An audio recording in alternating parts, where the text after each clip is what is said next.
Yeah, that's what I'm talking about. Hello, everyone.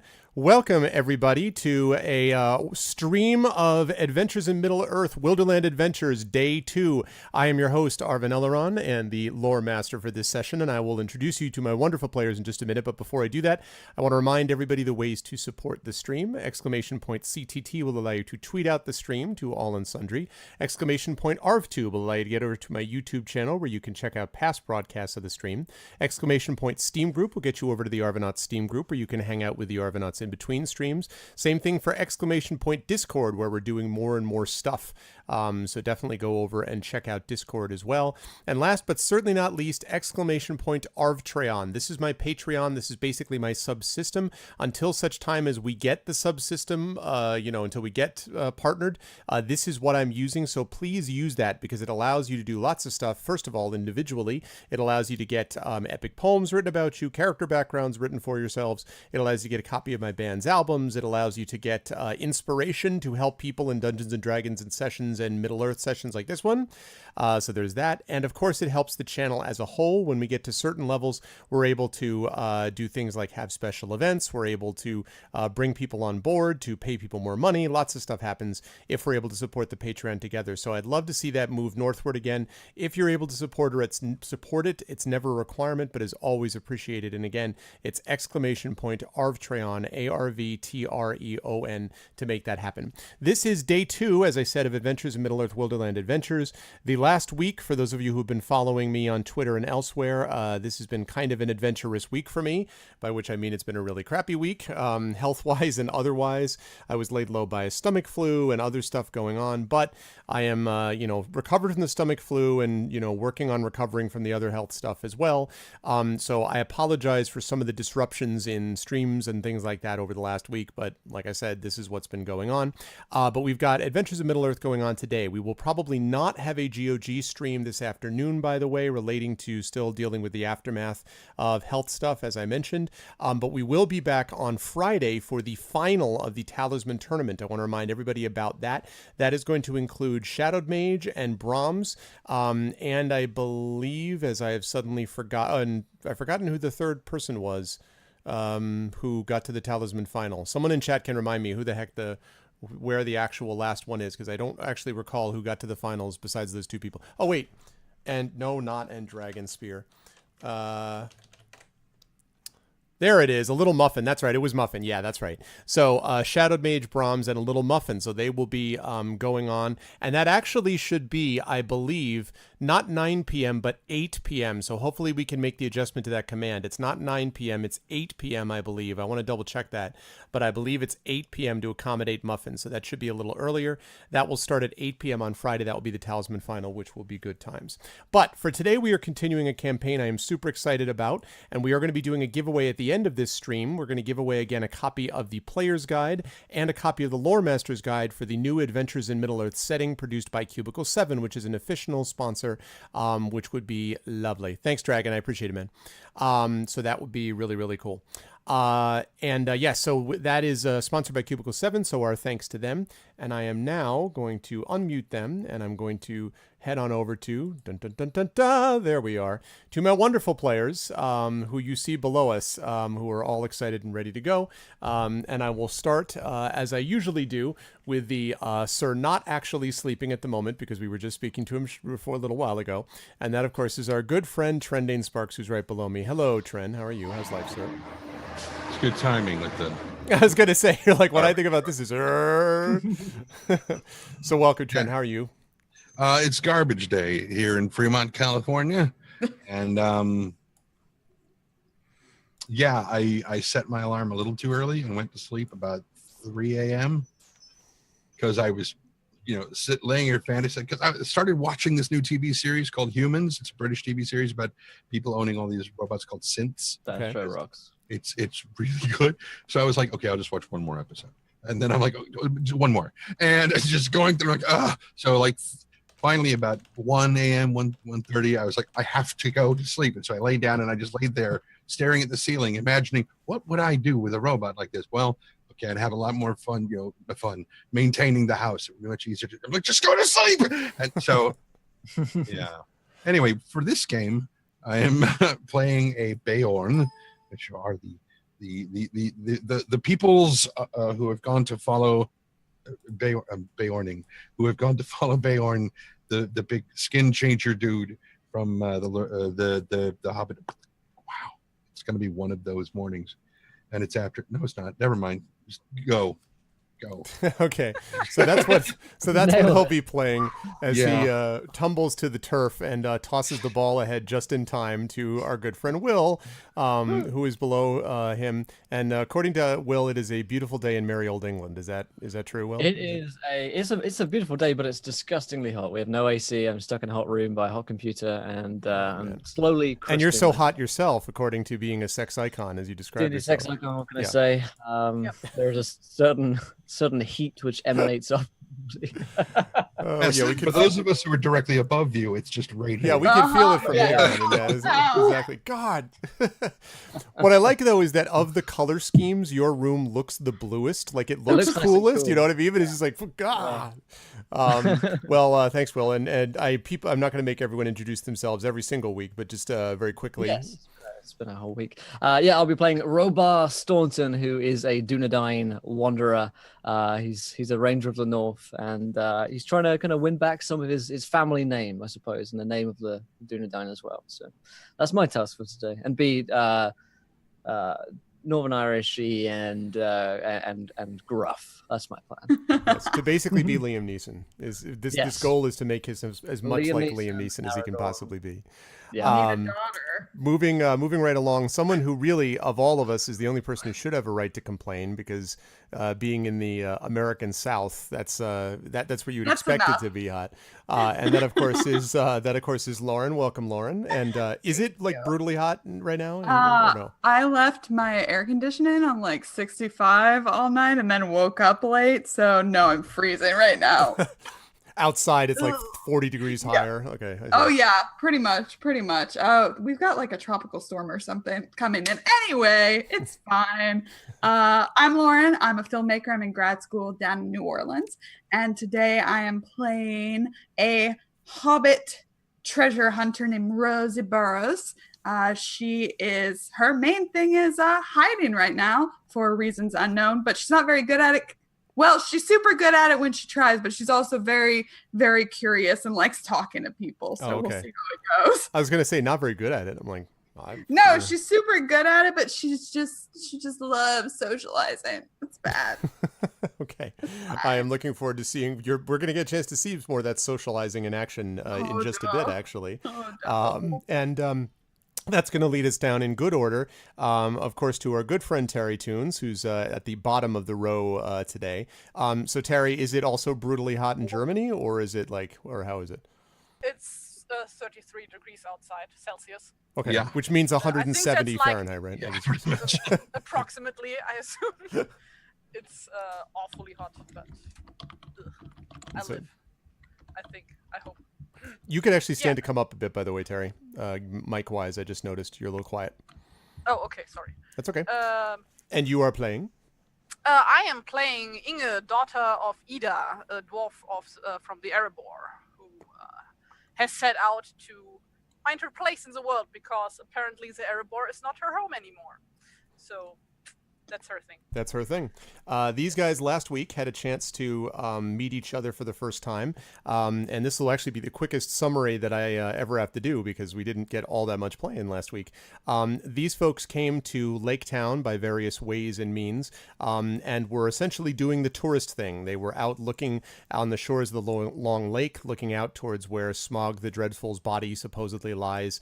The skeleton of his body lies moldering in the deep. When a young boy named Belgo, they later discovered, came storming out of the rushes towards them, screaming, anguish and, bloody murder about all these terrible things that were happening to his father, and said, begged them to come help him, please. I need someone to help me. They agreed to basically follow him, since he more or less was like, you do this or my dad's going to die. So it was a good early moral test of the party, which they did not flinch from. Like, nope, kid, we want to go see the sights. But no, they went forth and did what they needed needed to do, followed him through the rushes and discovered 3 of these basically thugs that were threatening the father in question, who they later discovered was named Baldur. The thugs, whose names, by the way, were where are we here? Oh, I wrote them What are the down. three I wrote names? them down. Nornar, yeah, I got him here somewhere. Jonah the Bandit and someone else. Yes, that's Yeah. right. I didn't write them down. That's right. The one that's correct. What they basically said about it was that they were there to try to get money from him. That basically he had sort of stiffed them. He had asked them to help him as a guard, and they had stiffed him, and now they wanted their money back. The reality, in all likelihood, is that they were trying to shake him down for more money, which he does not have or didn't have at the time. And so the party, with a bit of well-placed mix of Rosie sort of disarming them with her charm, and also the rest of them being willing to literally disarm them with intimidation by basically saying, get the hell out of here or you won't see another day. They managed to drive them away, although the 3 thugs promised that they would hear from them again. So we have that sort of sitting up there. At which point Baldur explained that he was a former merchant who had fallen on hard times after the destruction of Lake Town in the aftermath of the battle of with Smaug, and needed a way to be able to figure out a way to get money again, and so had managed to pull together enough raw materials and resources finally that he could bring his mule and a wagon of clothing, basically, and other materials like raw materials, fairly big wagon, with him to his friends the elves, and they would help him in turn get across Mirkwood, where supposedly he had people that he would be able to start selling this stuff to.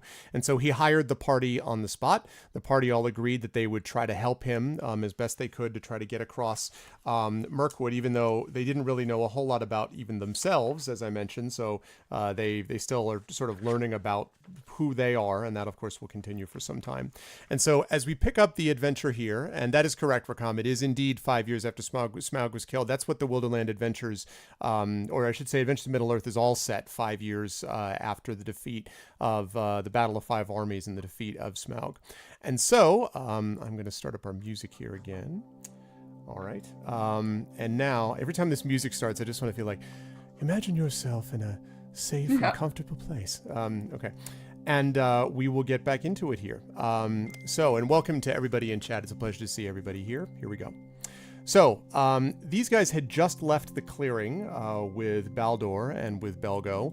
The only other thing I did want to mention, which is important, is that Rosie noticed, and I think all of you eventually noticed, that there is this amulet around the boy, Belgo, who's about 10 years old, his neck, which he continues to go back to again and again.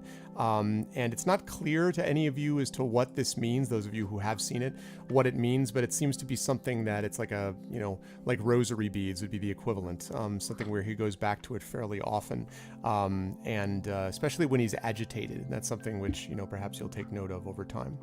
All right. So as you guys travel, this is not yet in the journey stage, although we will be doing that a little bit later on. One of the things that you notice, Tawny Bear, is that you know that most mules and natural creatures do not travel under the eaves of Mirkwood. Mirkwood is not a good place. It is a place of evil creatures and monsters, and the creatures that live there generally don't go out or welcome creatures in. But this particular mule that is going along has been acclimated, apparently, to be able to do this. And so even though its steps drag as you guys move closer and closer up into the eaves of towards Mirkwood, this thing seems to be willing to go along with that nonetheless. However, Inga, your pony is not very happy about this situation at all. And as you travel, it begins to do more and more and more sort of like pulling back, shaking its head quite a bit, kind of, wanting to, the couple times it kind of, and like sort of backs up a few steps. So this becomes an increasing issue. You're not even in Mirkwood yet, but it doesn't want to be anywhere close to this forest that is looming. So I note that for your consideration as we go along. Can I try to calm him down? You can. Do you have an animal handling skill that you can give me? Should, maybe? Let me check. If not, I'll take charisma, but I'd like to start with animal handling. I do! Haha! Okay, so I just roll, right? Nice. Yep. Okay, so you're able to settle it a little bit. What are you saying to it specifically? I mean, So we'll first of all, translate it I on the walk fly to up- comment.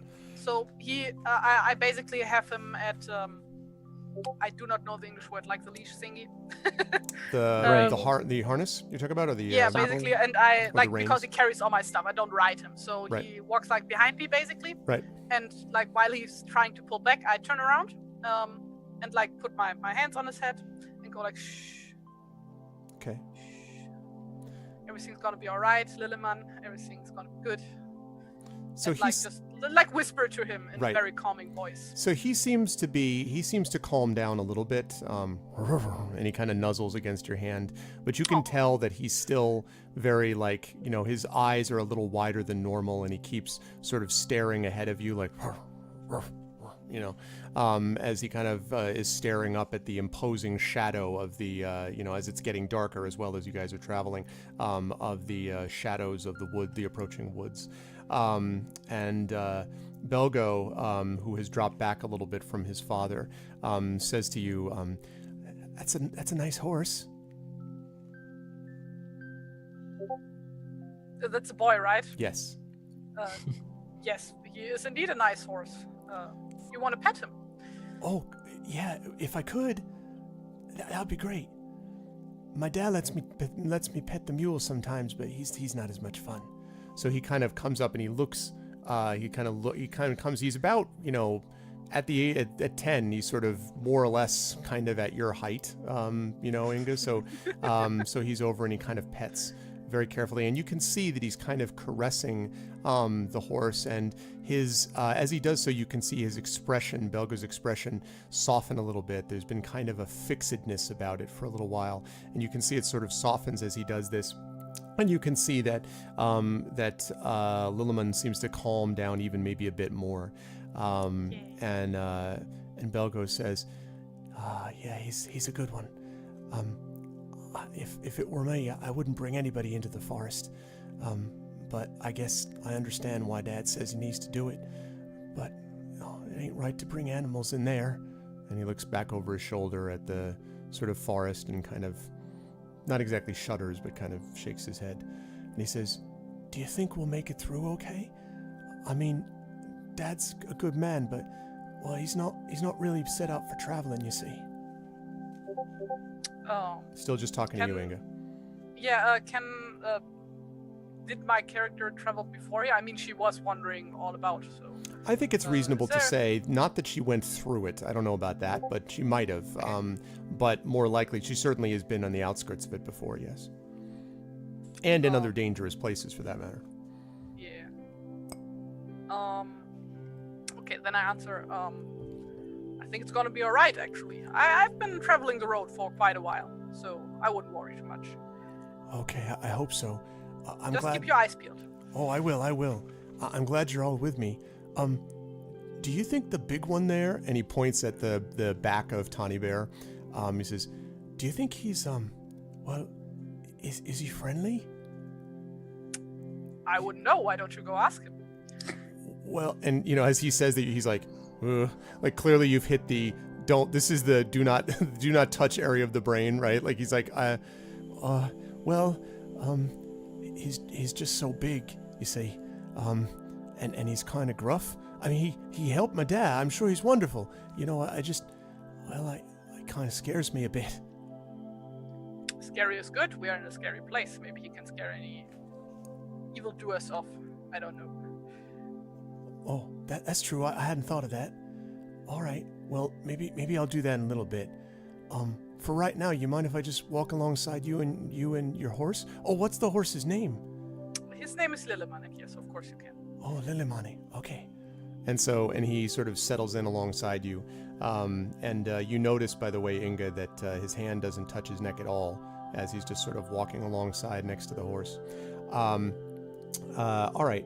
At twilight, as you're sort of heading up, you have been following more or less just the edges of the woods, and now you pick up the edge of the river. Remember that you went through the rushes to begin with a long lake, and as the long lake narrows into the river, you find yourself now sort of cutting as the river cuts over to the west. You end up cutting over with it and end up next to the edge of the river. So now you begin to travel along it.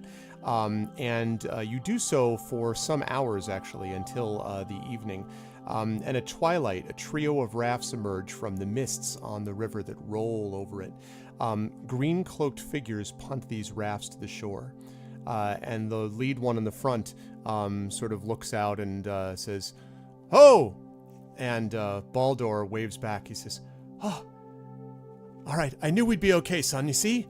And he waves back. And the rafts pull up, and the cloaked figures get out and go up and embrace Baldur. And Belgo comes close up to his father and sort of looks around wide-eyed at all of them. And you hear the sound of the characters in these cloaks talking to each other and kind of babbling. Even those of you who don't speak it know very clearly that they're speaking in Elvish. And they seem to be very sort of merry. There's a lot of laughter, and there's a lot of laughter in particular around Belgo for some reason. They seem to find him very amusing as Belgo's just sort of sitting there. And then they sort of, begin to talk to Baldur, and Baldur comes back to you. And he says, "So these are my friend the elves that are going to bring us to the Elven King's halls. But they've asked us to hurry if we can and get the stuff on the rafts. This isn't a good place to linger. They're going to bring all of us onto each of these rafts." Now, these rafts look to be very wide and very, from what you can tell, stable, but there are no rails. It's just a raft. So the elves back out of the way. A couple of the cloaked figures point to the first one, and Baldur takes his mule and whispers some words, and the mule begins to sort of look at the raft and then kind of backs up and backs forward and sort of paws at the edge of it, and then it's kind of like, what is this? Meanwhile, Inga, you can tell that Lilimana is not so wild about this whole scenario either. Like, he's kind of looking at the rafts, like, kind of keeps looking over his shoulder at you, like what the hell is this? As he's doing this. And then you notice that one of the cloaked figures, one of the elves, bends down and whispers something into the lead horse's, the mule's ear, and immediately the mule just is like, still waters, and just gets onto the raft, and happily just seems to be standing stock still in the middle. And they begin to offload goods, the cloaked figures, from the wagon onto that first raft. And then Baldur says, one of the cloaked figures says something to Baldur, and Baldur says to you, to Inga, he's asked you to bring the other horse on, your pony on with the mule, if you will. That way we can keep them all together. Would it be safe to say this is all rather like a little bit odd? Were we expecting to meet elves here and then to have rafts? You were expecting to meet elves, but not this way. Yeah. Yes. Okay. Yes, it is. And you can feel free to comment or not on that as you like. You don't have to, but yes, this is a little strange. But they sure seem like these are elves. I mean, you can tell that for sure. I've never seen an elf, so I'm just staring.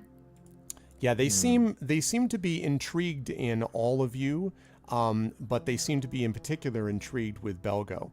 And you get the impression, you can't really tell, but it may have something to do with his youth, because they just don't get a lot of young people around those parts. And besides, being young for an elf is what, 200? So it's a little bit of a different scenario. Is there a chance to kind of whisper to the group? Sure, go ahead. Yeah, they're not paying that much attention to you. Sure. Yeah. This all seems a little bit odd. Did you notice the necklace on the boy? The amulet? No. Oh, yeah.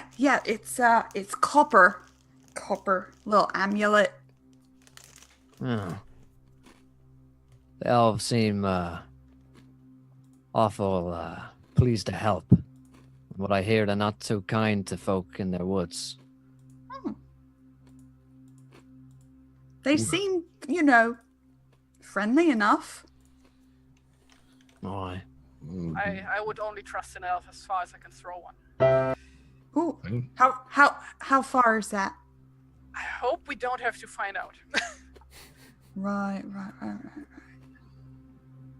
I'm sure it'll be fine. Well, I mean, we don't really have a choice, right? I mean, this is the sanest thing we can do right now. Just We roll could go along. back. Well, we said we'd help him out. We said we'd help him get to his elven friends. Here we are. Well, I worry about the kid, don't you? Yeah, I guess. I mean, I'm really not happy. I'll keep an eye on him, and I'm gonna go scamper off toward Belgo. Okay. Belgo is helping his father right now. And as you come up alongside, he looks at you and he smiles and he says, these are the elves. And he kind of, points them all out. And one of the figures looks down at you with long, almost platinum white hair that extends and looks down at you, Rosie, and gives you a small smile and says, welcome, little folk. Thanks, Rosie Burrows. Shake. And he says, I am called Eldor. It's a pleasure to have you here, although, and he sort of looks around at the other cloaked figures. He says, I'm not sure all of them will see it quite that way. Although, as far as I'm concerned, the little people should always have a place here after what yours did for us. Right. Do I have any idea what he's talking about? You can probably make a good guess. Did you say you'd never heard of Bilbo? No, she would have had to have heard of him. Bilbo's No. practically a legend. I heard of him. He thinks he's so cool. Yeah, you do get that part a lot. Yeah. You do get that part a lot. And you notice as you're around that there seems to be almost the faintest... Actually, make a perception check for me, Rosie. Sure, I can do that. Maybe. Can I? Nice. I can. You hear what sounds like, there is, of course, the sound of, you can hear like a kind of the sound of the river nearby, kind of rushing water. As I make sure that I can actually hear it myself. Okay, good. Want to make sure that I can hear it. So you hear that, but you also hear almost what sounds like the faint whispering maybe of wind through the leaves would be the way that you would describe it. You remember back home there were a group of small bushes and trees not that far from your home, Rosie, and you can remember wandering through and hearing the wind through those leaves. You hear that, but as you look around, you don't see any wind or feel any wind moving the leaves around you. And yet you can hear it when you're standing next to Eldor. I just turn in circles. Yep, that's what I do. He says, is there something wrong? No, I might be hearing things. Do you hear wind? I don't. Yeah. He says, I do not, young Miss Rosie, but it would not surprise me if you do. There are many magical things in the world that people brought together can create. Perhaps our meeting here has provided that same sound for you. And he kind of looks down at you like that should be, like you do, right? Sort of is the look I he was gives gonna you. say. Yeah, I can do it. Right. And he says, have you ever been on a raft before, little one? You can tell me whether you have been, I don't know. Yes. I think I would have been. Okay. And he says, good. This will be, perhaps, if all goes well, a little bit more, a longer journey than you might be used to on the water, but I don't expect we'll run into any trouble, at least not now. And you notice at this point, by the way, that there's about 3/4, you would guess, of the goods now have been loaded onto the raft.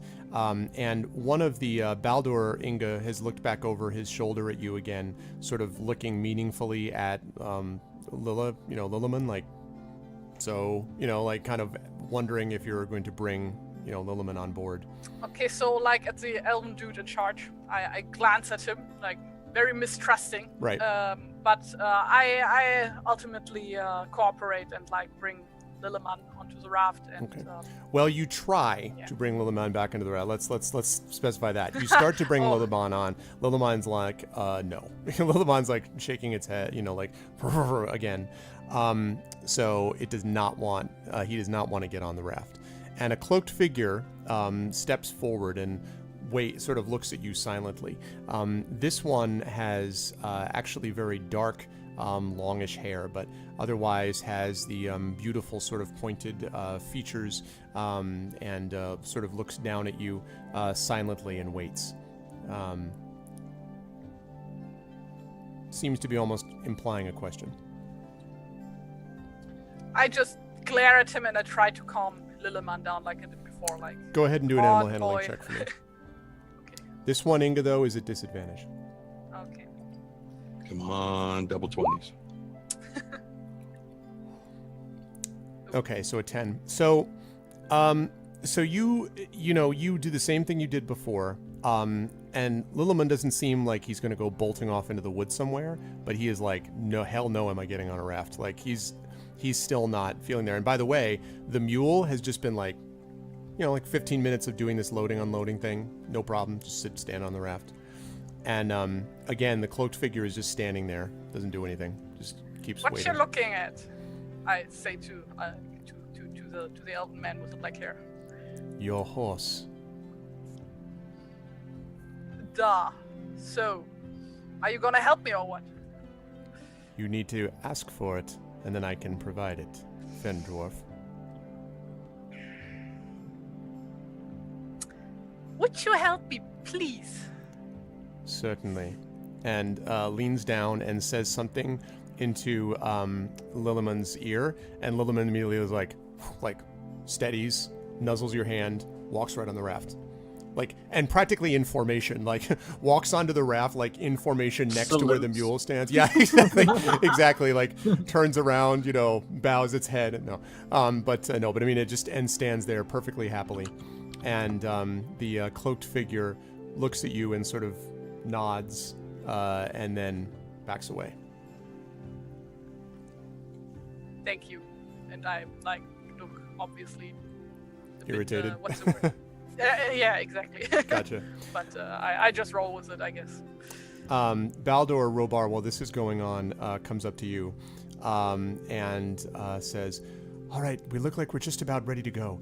The animals will stay on one raft with several of my friends, and then we will go on several of the other rafts. But I think it would be reasonable for Belgo and myself and the four of you to go on one raft together, if you're okay with that, of course." That sounds sensible. Is the path safe? And he says, "Oh, sure." And he kind of looks off. He says, it's very safe. He said, this part of it should be at least. We're going to be moving our raft up against the forest river, and then eventually we'll get into the Elven King's halls himself, and you won't find a place safer than that. Well, this side of Minas Tirith, I suppose. Once we get there, then we'll talk to many of my friends, including Lindar. He's the master of the King's cellars. He's the one that I know the best. He'll be the one that helps us and gives us the path that leads us through Mirkwood, and, well, that's when things will get really dangerous. Okay. Well, count me in, and I'll start packing stuff on the raft. And he nods. He says, "Thank you." And then he says, one of the cloaked figures leans over and says something to him, and Baldur nods, and then he says to you, Tawny Bear, "My friends have asked if it might be possible for you to be, well, right in the center of the raft. Not towards one of the edges. They seem to think it's important. Something about balance and stability." He's calling you fat. Tawny's been helping, hand off stuff to Right. put on the raft, but hasn't gotten on, and he keeps looking at them like, Right. And so kind of looks over at one of the elves, and then at the horses, and then back at the elves, and back at Pelgo, and leans over and says, "Do you think that one of what did they say to the horses? Could they say that to me? Whatever it was." And Baldur says, "Oh, well, I'm sure I don't know. The elves are wonderful with animals. I can ask, though. and he turns and he says a couple of quick words in Elvish, and the cloaked figure sort of just shakes his head, and Baldur turns to you and shrugs and says, "Oh, they say it's the way of their kind, but it's not meant to be shared with outsiders. I'm sorry." It's okay to say it to the horses? Calm, Master Bear. You'll be fine. Well, I think he's nervous. You don't have to be nervous. Oh, and Baldur is like, kind of, and then the light bulb goes off, and Baldur's like, "Oh, well, you got nothing to worry about. These rafts won't tip or flip. They're being piloted by elves, friend. Where I stand. Well, you won't be falling in the water. These things are very, very stable."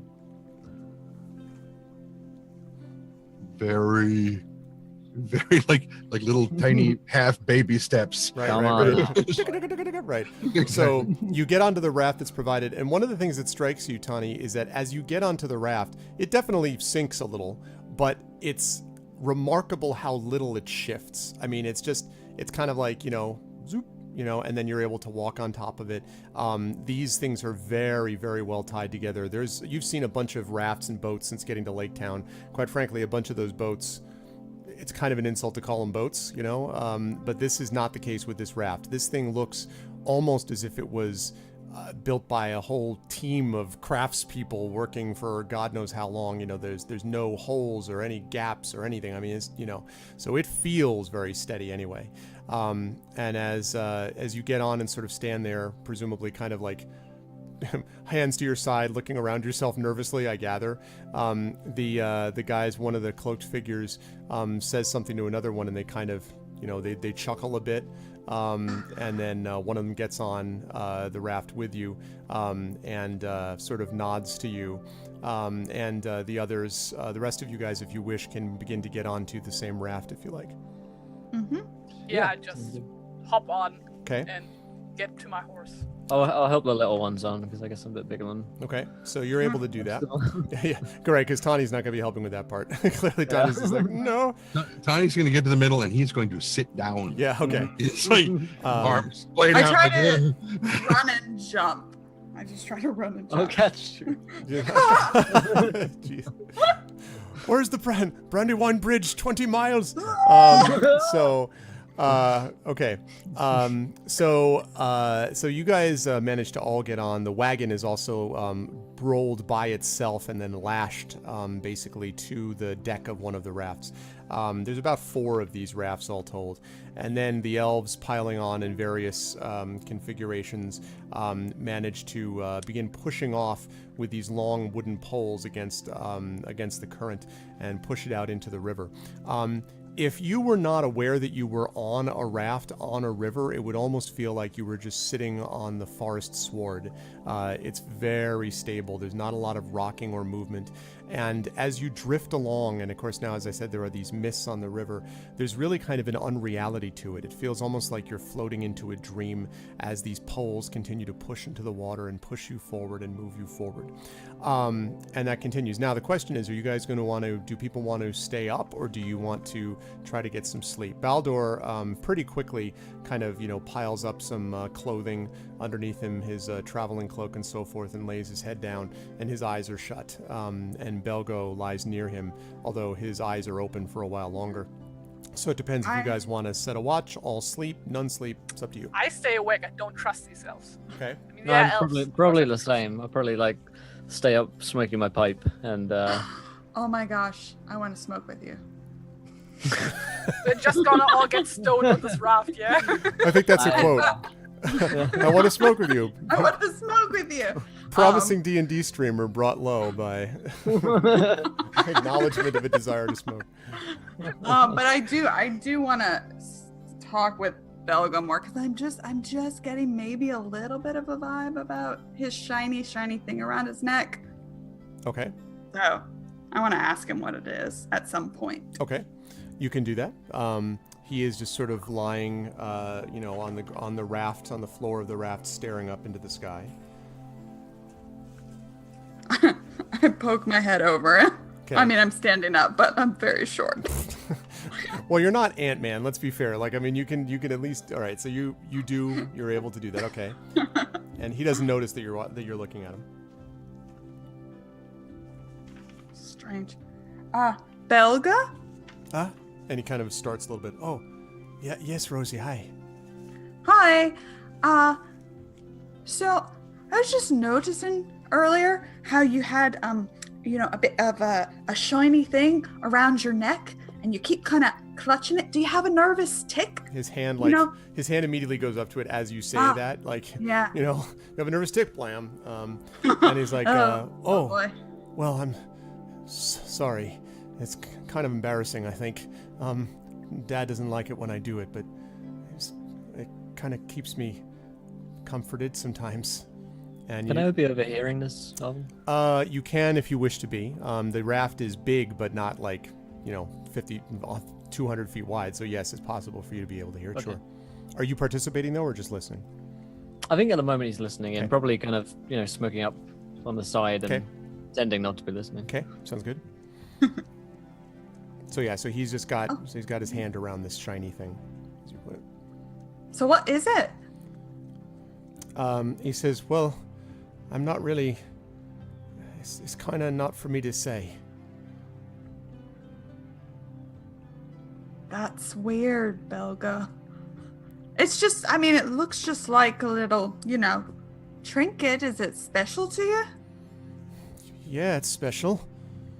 Go ahead and make a persuasion check for me, please, Rosie. I'm so cute.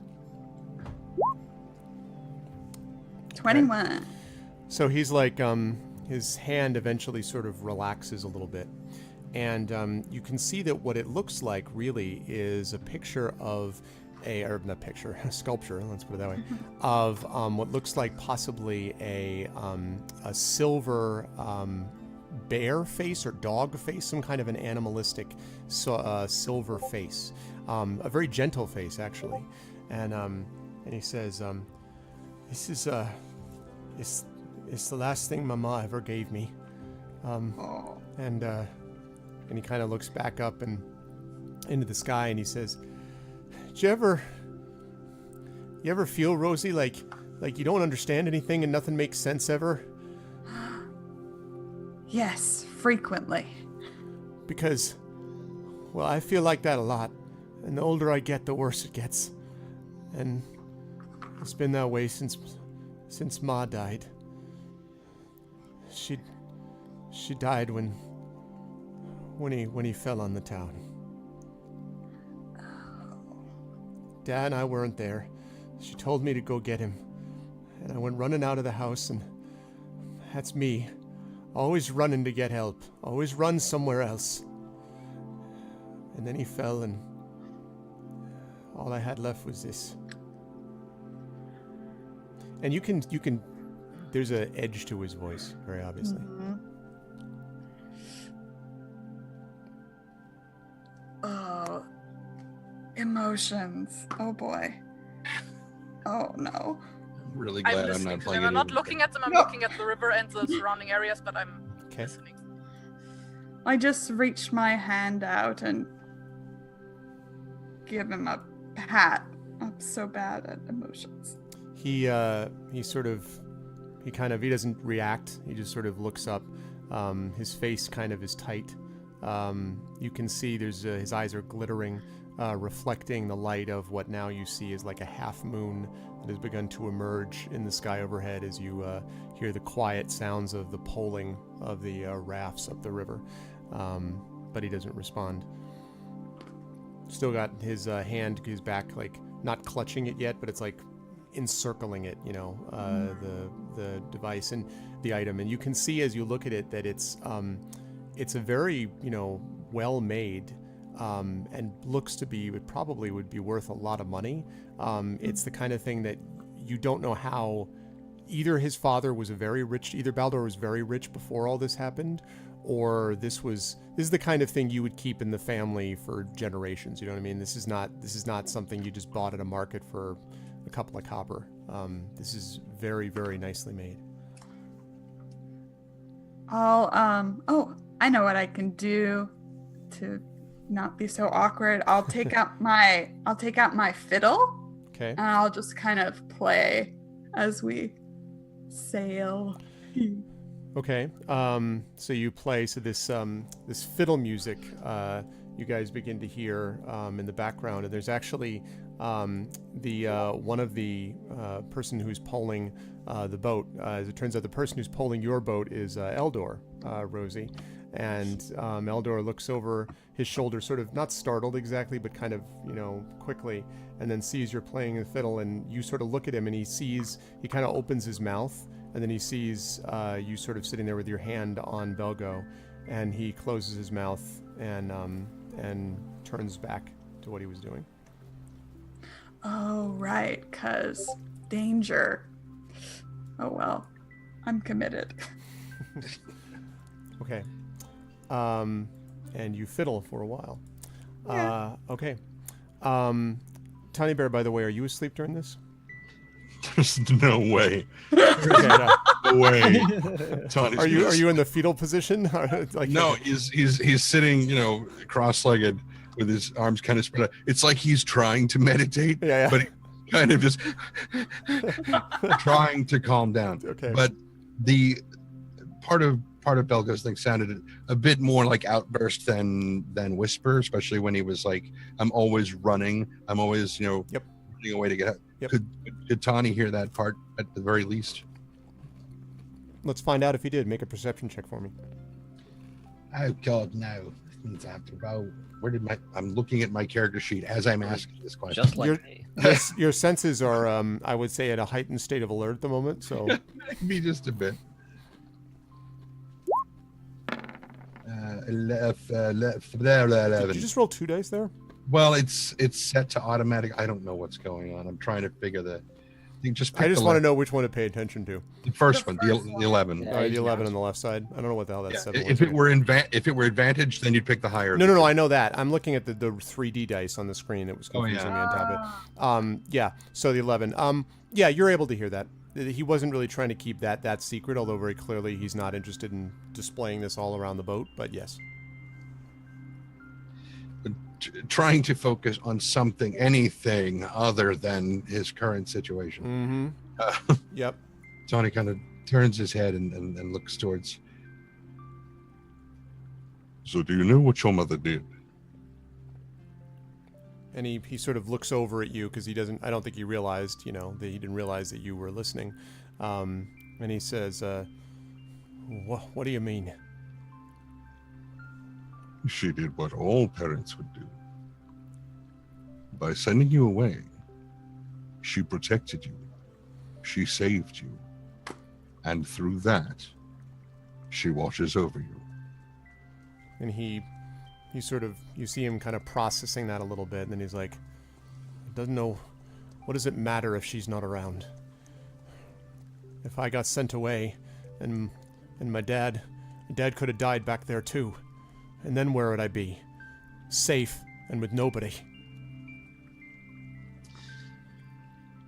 You were spending too much time focusing on could-be's, should-have-beens. Look at what is. I did see what is when the dragon fell on top of my home. And you could see that. Now remember, he's had this sort of like woo thing. You can kind of see there's kind of a fierceness in his expression as he looks at you. And because of that, you were present to help save your father. He kind of, his mouth works.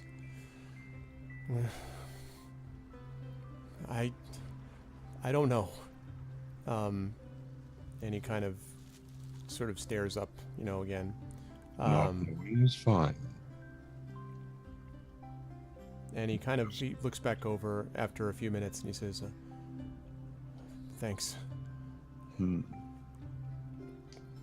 Okay. And Tawny goes back to being very petrified. Okay. Okay. So this trip continues without incident that evening.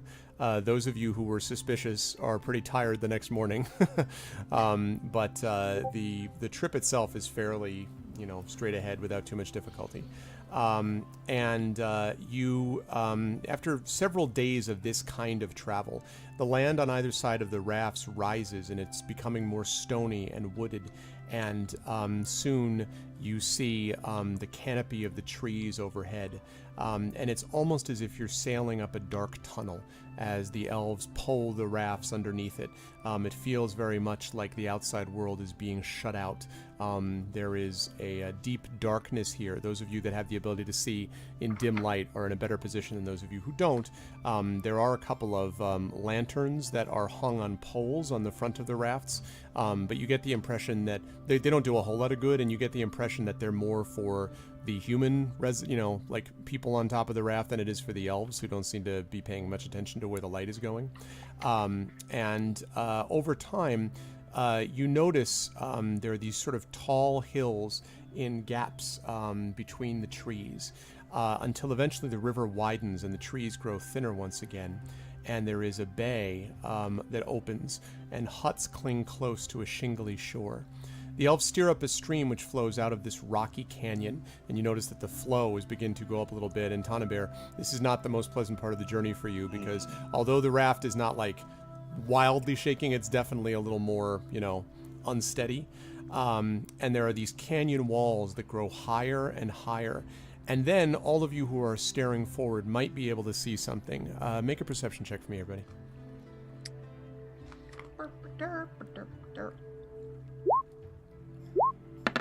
It's an 11. 20. Ooh. Okay. I see everything. Yeah, I see all. Okay, so yes, Terry Toon sees the entire land of the elves. So all of you pretty much, this is not that difficult, see a looming shadow in front of you. But in particular, Inga, you were able to see a mighty iron portcullis, which is descended from these rock portcullis, which in English would mean like an iron gate, like a castle gate, essentially. Yeah, it's called a portcullis in English. And so as you're getting closer to it, you begin to hear this, and then all of you can hear this, and it sounds like there are these chains winding, and the portcullis begins to lift up. Now, this thing is not small, okay? Like the river of the mouth of the river that is being passed into is wide enough probably to accommodate 8 of these rafts across. It's sizable. And the portcullis, as you get closer and closer to it, Inga sees it first, but then eventually all of you can, is enormous. And as it begins to pull up, water dripping from the iron prongs, underneath it, where it fits into some stone holes, presumably below the level of the water, it rises up, and there's a yawning cavern below it, or beyond it, I should say. And the rafts pass into this, and you find yourself inside these cavernous walls, but very quickly ahead of you, you see flickering torches and lights. And Baldur looks back at you and says, "We made it, my friends. This here's the halls of the Elven King." And you continue to sort of go on this path until you are finally, the rafts are moved over to one side, and there is sort of a dock area where they're able to start getting creatures, humans, uncomfortable Bjornings, and so forth off onto the docks. Lunges for the thing as soon as the raft. Yeah. Yes, exactly. So you're able moves a little more slowly. You're able to get onto there. And you notice here that there are more cloaked figures, but these ones all have their hoods thrown back. And many of them are wearing helms of leather. Many of them also are wearing sort of a leather and metallic armor. It's not entirely clear what it's made of, but it's some strange shimmering surface of leather and metal combined. All of them, those have spears. And Tanabear, as you sort of stumble onto the docks, one of them steps forward. "Hold!" And Eldor, actually Rosie, says, "It's all right. These are friends of ours.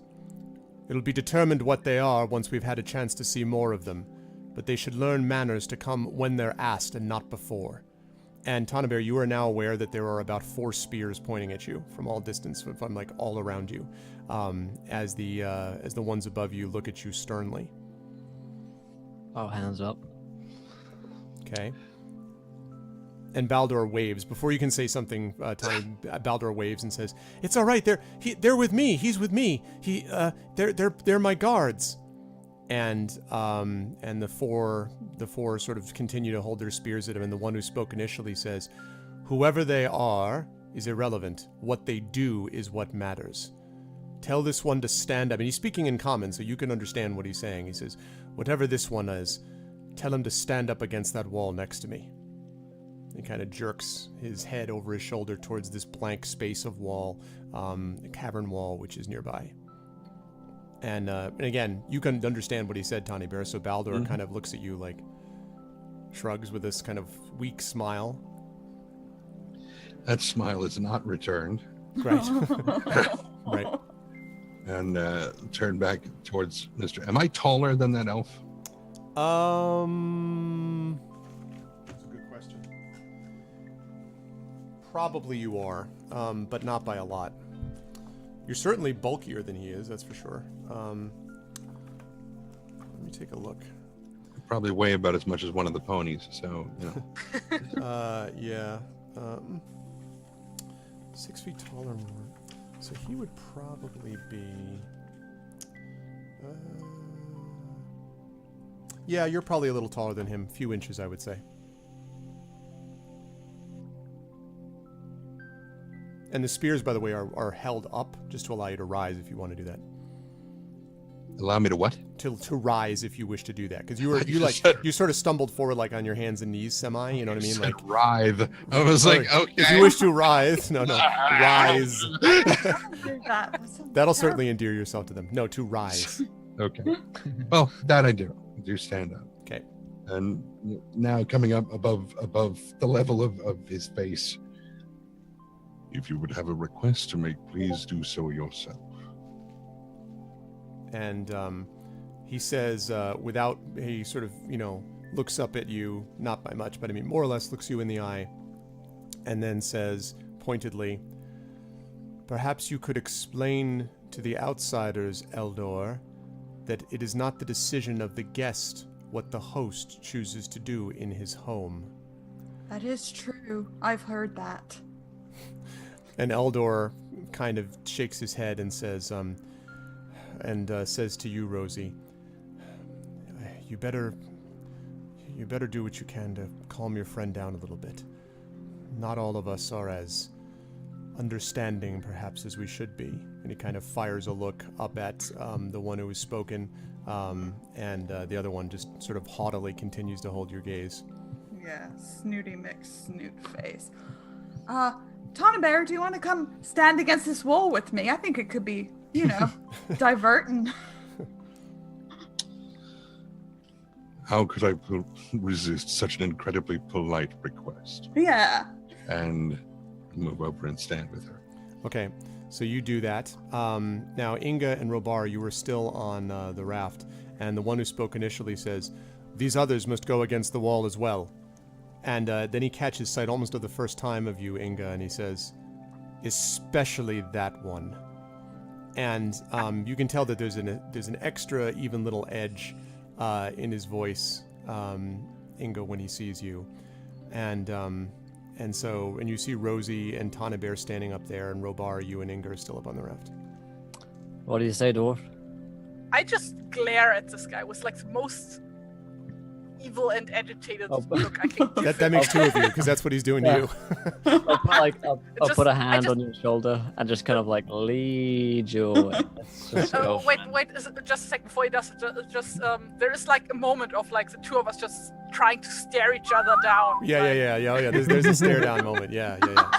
Yes, absolutely. And it's like just a moment, but it feels like an hour to everyone. It feels like an era of suspicion, in fact, is what it feels like. Are you guys done?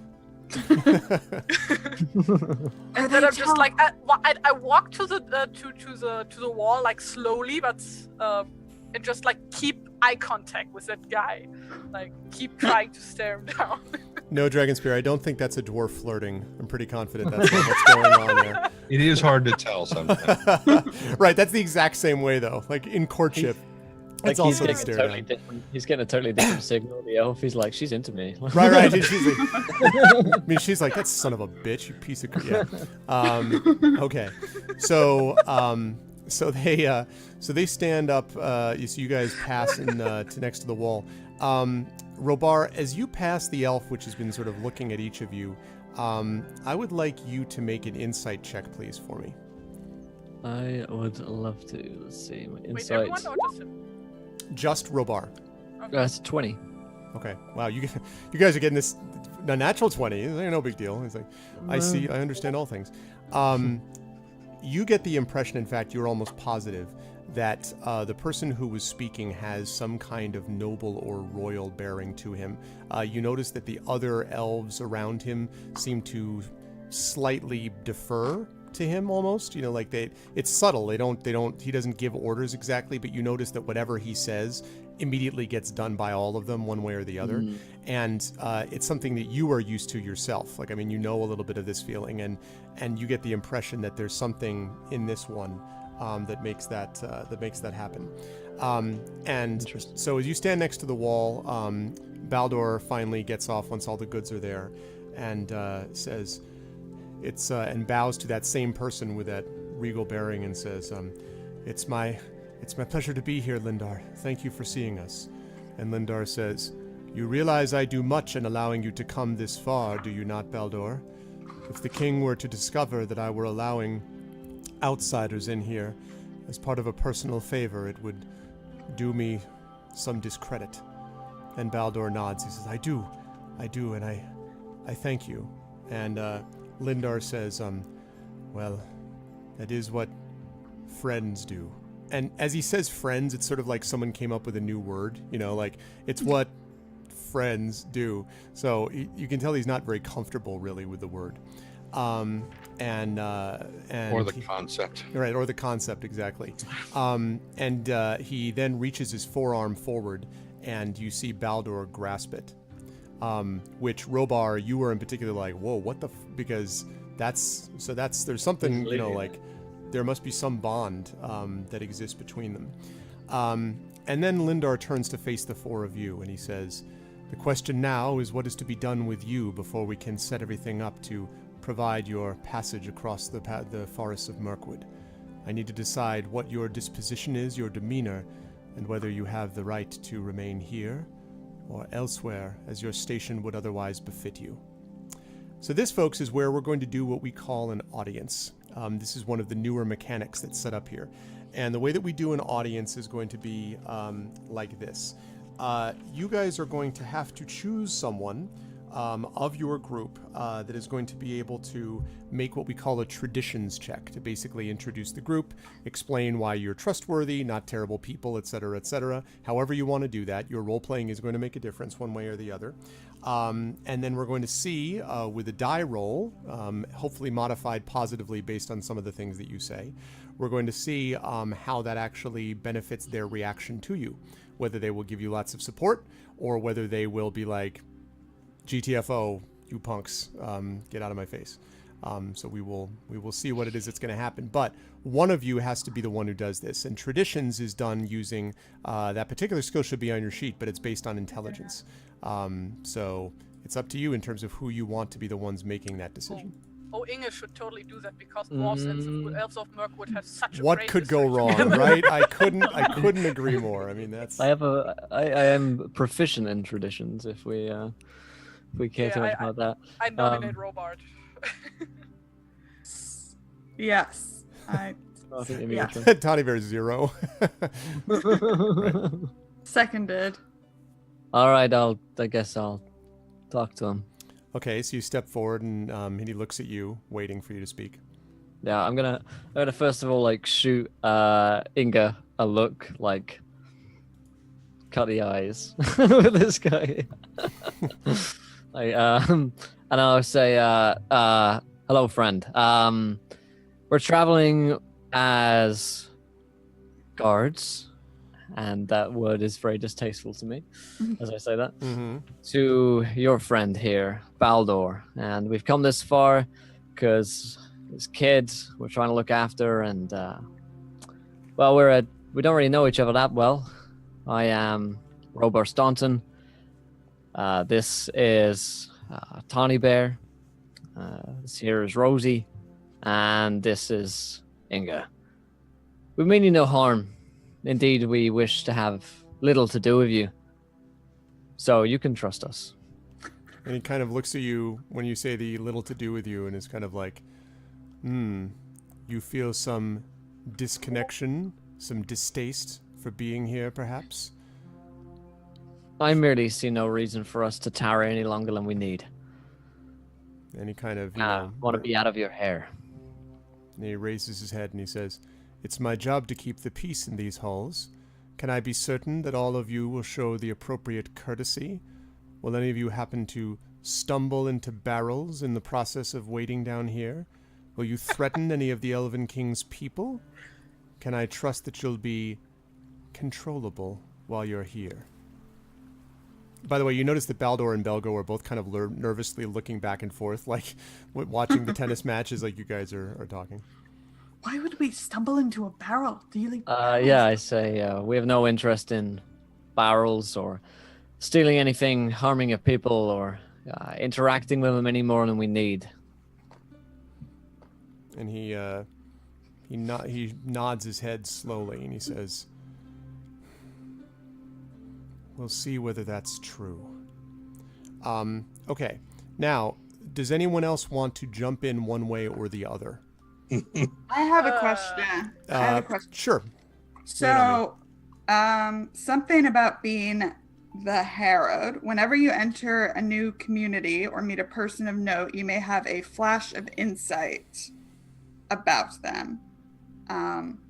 So I don't know if I get any vibe off him, basically, that could Yes. help steer Robart in the right direction. One for sure. This person is driven by duty and suspicion for sure. You can it sort of falls off him practically. The feeling of wanting to be this is my job, but also he's very suspicious of all of you.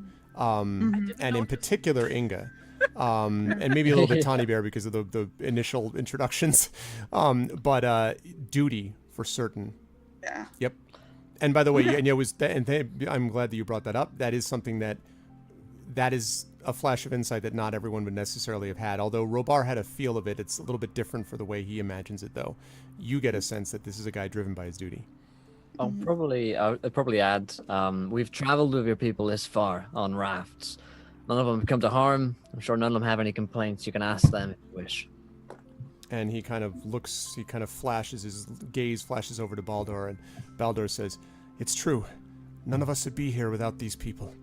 They saved me, Lindar. They saved me from some bad others of my kind." And Lindar says, "Indeed, you do seem to have a lot of them." And he kind of passes his eyes like they flicker over Tawny Bear and then Inga, and then back on Robar. And he says, "Who are you exactly? Not your roles. I want to know who you are. Why did you accompany this man? Your reason, not the reasons of guards. You can be guards for any kinds of reasons. Why this one?" I can't speak for all the others. You'll have to ask them. Speak for yourself, but then. For myself, I couldn't see a kid in distress, and I know the roads to be dangerous. Just so happened that I was traveling the same way, so it all added up. He sort of looks you up and down. "Very well. And your companions, then? Why does one of the little folk accompany you?" And looks down at you, Rosie. Well, I was just looking to see a bit more of the world, and I am seeing a lot of it this week, I must tell you. Mr. Lindar, I think you are certainly right to be suspicious of us, but I promise you we have no ill intent, and we will do whatever it takes to set your mind at ease. The best thing you can do, little one, to set my mind at ease is to leave these halls as soon as may be. Until that happens, my job is to make sure that your disquiet does not spread to the rest of my king's people. I am very quiet. I can be. Not right now. Usually. He doesn't respond. He just sort of looks at you calmly, and then he looks over to you, Tawny Bear, and he says, "And you? I've heard of you. Or at least I've heard of your people. You're one of Beorn's folk, aren't you?" Yes. He says, "He is a strong warrior, but somewhat rough around the edges. Are you the same?" Not nearly so much as I once was. And he nods. He says, "There is hope that all may change their inner natures then, eventually." And finally his eyes flicker down to you, Inga, and he says, "And you, have you grown tired at last of your gold and your treasures? Now you've decided to go elsewhere, friend dwarf." And again, the friend is kind of like, insert another word for friend, right? Like, basically. So I first like stare at him for a short moment, like Okay. even there. Yes, that's actually exactly what this is about. And he Just nods his staring at head, him. and he says, "The strange days have not left us." And his voice now gets a little louder to take in the people behind. "The strange days have not left us, friends. We are visited once again by dwarves, but this time accompanied by Beorn's folk, and humans, and little folk from beyond our lands.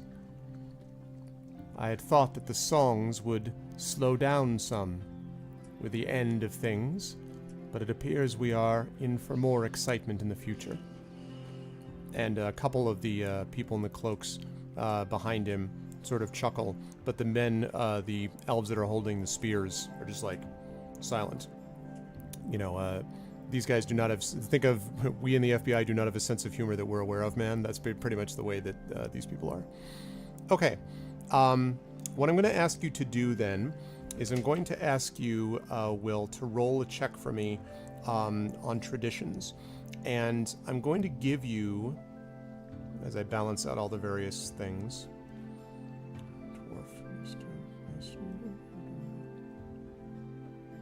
let's have you add a total of 1 to the roll. Total of 1. Total of 1 to the roll. And I'm going to tell you this one up front. You're looking to beat a 15. Let's try it. Oh, Hey! Wow. no. I am so Okay. traditional. So as you were sort of looking at each other, he sort of looks at you up and down, Robar, and then you hear Belgo, and Belgo says, "These people saved us, and you're good people. Well, good people work together. That's what," and you can say his dad is kind of like, "Shh, son. No, Dad, it's important. There's homes and people that need to care for each other. That's what people do." And you can see, Tawny Bear, that he kind of flashes a look towards you. He says, "People can help each other and not fight. And that's what we ought to do, too." His voice kind of dies away as he realizes everyone's looking at him. And Lindar looks back at him, and Eldor stands up on the dock and says, "Lindar, you can think what you wish of these people. You cannot doubt what it is that they have done, nor can you refuse them hospitality. Cease this suspicion. It has done no good for us in the past." And Lindar kind of looks around, and then you can see his shoulders almost slightly relax. "Very well. It is true that even in these days our suspicion outrides our compassion at times. Perhaps that is a problem.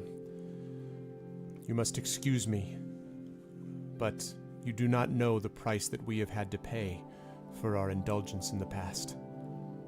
However, I will let the good words of Baldur here, and perhaps his son," and then glances over, "and perhaps even of this human," looking at you, Robar, "I will let them speak for themselves. I will allow you to stay in better quarters in the upper caves. If you are lucky, you may even have a chance to hear some elvish singing." And you get the impression, like, he doesn't smile. You get the impression that smiles are not in this guy's, like, but this is like as close as he could get to kind of making a joke, maybe. Like, it's sort of like, yeah, like, that's really, and Eldor does, Rosie looks at you and smiles at you, and he says, There might even be some food.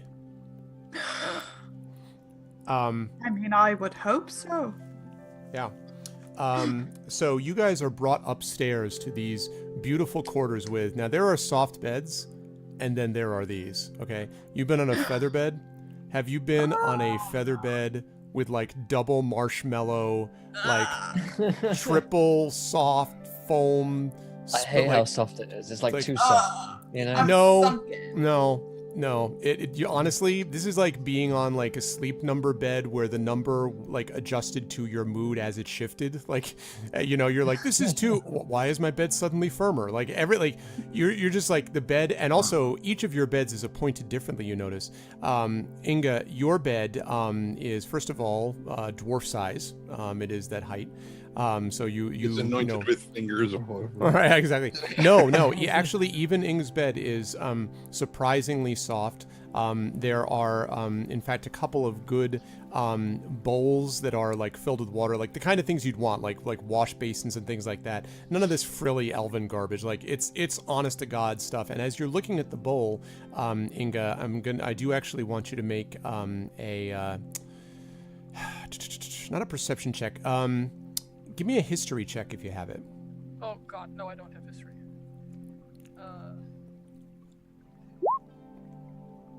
Oh god, the second row was a natural 20. Yeah. Well, do you want to pull your inspiration? Dragon just pointed out that he activated his inspiration, so it's an open call. You could pull inspiration on this if you wish, in which case you could get that 20. It's up to you. I mean, And I'm sorry that I can't tell you what you this get. is I'm just sorry. about the water bowls, right? Yes. What is this about? And yes, and the room and the decor and the design, yes. Oh wait! Actually, I think I get a bonus for that because of my background and stuff. I thought you might. Oh yeah, because it's Because stone. yeah, well, I'm a mason, so that's a safe Yeah, grade. yeah. If you have like stone, you have like stone cutting. Finally comes Yeah, into stone play. cutting. That's So, a bonus yeah. on history checks for stoneworks. There we go. All right. Now, what is the is there a actual bonus? It allows you to use your proficiency I bonus, I don't assume. think it's Or is it that. advanced? Inspired for a basin check. Let me tell you, Fender, there was a point when I was struggling with the stomach flu when I was inspired for a basin check, and that was sorry, it's a Stone cutting low-hanging is for fruit. race, That's right. Time to check the basin. It's time for me to check the basin. Dwarf tricks, stone cutting, stone cutting. You're considered proficient, and you add double your proficiency bonus. Oh. So you add 4. So would have So, been so it would have been a 13. 13, leaving aside the inspiration if you don't want to use Yeah, that. no, I'm gonna save that inspiration. I don't Yeah. think this is gonna be. Inga, moment you where would I should- swear on the graves of your dearly departed parents. You would swear on all that there is that these Who things said are. they are departed? Well, I'm just saying. I was trying to come up. I wanted to say You know something something I dramatic. don't know. I wanted to say something dramatic. You would Yeah, swear well, on. yeah, You would yeah. here. You would swear on on Orcrist itself, the sword of Thorin Oakenshield. You would swear that this thing is dwarven make. In fact, much of the room is dwarven make. These bowls are dwarven make. The bed itself is made by dwarves. This is not elvish. That's odd, right? Like, why Well, would- maybe it is. But you could speculate as to why it would be here. There certainly are dwarves that have stayed in the Elven King's halls, but usually in prison cells, not in rooms. But perhaps that has changed in the last few years. But this is dwarven make. well, it's just been 5 years, right? Right. And Well, I but think they can most move- of the dwarves would be at the Erebor if they wanted to build something. Yes, but remember, there's been a lot of back and forth, though. There's been a lot of movement back and forth and through Mirkwood, and there was a lot of work back and forth with the Elven King, even after the Battle of Five Armies. Also, you know how fast dwarves work. Yes, In fact, in your opinion, faster than elves do. of course. So, and better. But yeah, like this is like, and it's one of the reasons you feel a real comfort here, which you would not have felt just like in this whatever nonsense the elves have here elsewhere. So yeah. So while you ponder on what the hell that's about, Rosie, your room feels like a hobbit hole. It's kind of these pleasant rounded walls around you. You notice that in your room there is itself what looks like a small wood stove. which as you walk in, and it's got a kettle of water, and as you walk in, you can just see the beginning of it sort of starting to steam. You see a set of hooks that are at hobbit height, and the bed itself looks really awesome. Not ostentatious, but like clearly gets the job done, really nicely built. Everything is in its right place. Everything here is super well organized. None of this organic, like everything moves into everything. Everything is like set and structured and organized the way that you like it, which is pretty cool. Yeah, I haven't been home in so long. I am gonna go do a somersault on the bed. All right, you do that, boing, like it, it laughs up, and you, and as you do that, you can see, because you had just gotten into the thing, and you hear this, you hear the kind of slight creaking of the bed as you're on it, and you literally, your body lifts above it, whoop, poof, and then falls back down on it again. Ha! Yep. This is great. Yep. And there are, on the night table next to you, there are actually a couple of books as well, which seem to have common titles on them. Oh my. I would definitely want to look at those. I love books. Book on the top says Of the Little Folk and Their Ways. And as you open it, it's this leather-bound, sort of dark leather bound book with beautiful vellum pages on the inside, gold leaf, copyright, no, and on the inside you can see that it seems to be written by, it's the name of the person is unfamiliar to you, Arinadin Longleaf. You don't know what that name means, but it's a person who seems to be describing his travels through the land of the elves. It's not really a hobbit name, but the Longleaf part sounds more like a hobbit name, so you don't know. But anyway, it describes what it's like. It's a really awesome book, like super interesting, super engaging. If really there are any great inaccuracies, I'm gonna correct them. Yeah, exactly. Okay, you're just gonna like write in the margins. Okay, you can do that. All right. Okay, sounds good. Robar, your room is quite frankly, the ceiling inside is larger than you might have expected would be possible in this place. And there is essentially a 4-poster bed with a canopy over it that awaits you, outlaid in royal purple. And as you walk into the room, you're kind of like, well, apparently I got the Ritz-Carlton here, because this is like it's nice. This is nice stuff. There is a fireplace in your room, which is putting out a pleasing amount of heat. There are bowls of water. Your bowls of water, however, are made of what looks like hammered and filigreed, possibly gold and silver, sort of inlay. This feels like a royal apartment, I guess you might say. As opposed to anything else, and it does remind you of some of the lodgings that you had then when you were younger. And there are several chairs and that are sort of arrayed around the room. All of the rooms are in close proximity to each other, but not right next to each other. That you could see there. And the bed itself, again, like I said, just the firmness you want. And so that is the case. Tanabear, your room, surprisingly, has a similar feel to the others in that you walk in and it almost feels a little bit, it's not like you're walking into a meadow, I don't want to oversell it, but the colors feel sort of greenish and brownish, and the bed itself seems to have a great deal of what feels like almost Uncle Fester. Yeah, there you go. Bikes. Like sort of soft grass and straw is kind of what you would describe the weave that's on the bed. And the thing that's most striking to you is that the top of the room, the ceiling of the room, extends upwards, and you can see the glittering of stars. There's a hollowed out space in the roof above, and you don't know how this is the case because you're in caverns underground, but far above you, as if this room has somehow had something cunningly carved out all the way through the stone, leads down so that you can feel the freshness of the air above you. And as you're sort of sitting on the bed looking up, you can hear the singing of elves somewhere in the distance. Is this Hogwarts? Is this what, Inga? Ceiling. Is this Hogwarts from Harry Potter? Hogwarts. With the ceiling. Mm-hmm. I remember that much. Yep. Is there a Is there a small stove or something? Yes, and there are Good. several earthenware jars sitting next to it. Excellent. Okay. After getting a little rest, Tawny Bear's going to make some twice-baked honey cakes. Well, let me tell you what. When you open the earthenware jars, not only do you find honey, you find honey. Like, the bees worked to make this honey. Like, if you, back at the places that you tended, these bees need to learn from these bees. Like, the honey is absolutely outrageously good. Absolutely outrageously good. Moreover, it's not too thick. It pours at exactly the right consistency.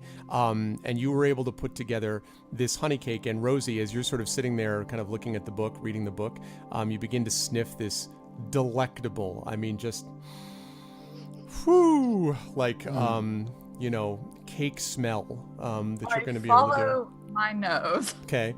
So you kind of go out of the room, and there are, as you get out of the room, you see that there is one cloaked figure with a spear, but he doesn't stop you. He just sort of looks at you silently. And you follow your nose over through a hallway to where there comes to this, the door of this room, which is closed. No, there was no sign of raisins, Trouton, which I thought would have been expected when I said delectable. That would have made it shown that there were no raisins. I knock. Tawny Bear, you here? Come. Okay, you can enter if you want, Rosie. It's not locked.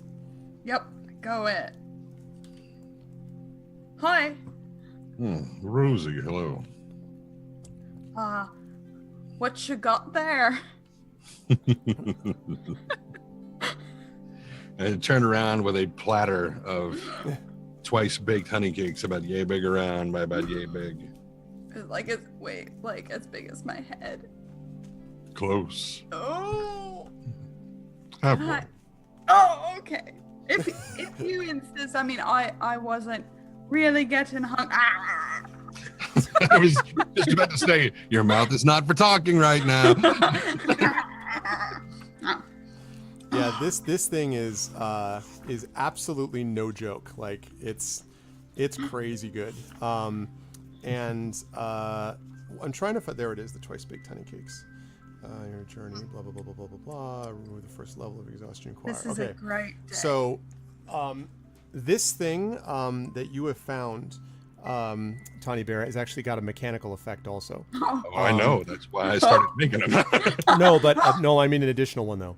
The normal effect that it has, for those of you who don't know, is twice baked honey cakes allow travelers to recover a level of exhaustion. Thank you very much for the follow, person who I can't see yet. That's a weird name. There we go. Inwill. Thank you, Inwill. Welcome to the Argonauts. So this twice baked honey cake normally allows you to recover a level of exhaustion. But this actually does more than that. This thing, in addition to doing that, will actually restore 3 hit points to you in the process of eating. And I mean, you're good at what you do, Tawny Bear, but sometimes it's about the ingredients, man. Like, there's something about this, plus the way it was made, plus everything else that just fits. Like, it just works. So I guess the entire section of these caves smells of freshly baked Now it honey does. cakes, right? It's pretty Okay, delicious. So, so after I guess it took an hour or 2, I don't know. So after I cleaned up and got everything sorted out, I just start smelling this, and I'm just peeking my nose out of the door and go look around super suspiciously, but ultimately I'm overcome with hunger for this because it smells so delicious, and I'm just Smells walking up to- goddamn good. Like, Yeah, straight just- up. I'm in my room eating my crappy cram. Yeah. You're having a little bit of a hard time with that, Robar, comparatively, because you're smelling this and you're like, wow. Yeah. After a while, I'll head out along with the dwarf. Okay. So you guys make your way to the same place. The door, which was not closed again by Rosie, is still open. So you walk up, and it's just we have this bakery near my daughter's school called Rockland Bakery, and my daughter and I had this experience, I think it was last November maybe, of pulling up in front and getting out and just being like, like, we'll just stand here for 5 minutes in the, I guess at the time it was like 45-degree weather, and just sort of sit here and Fahrenheit.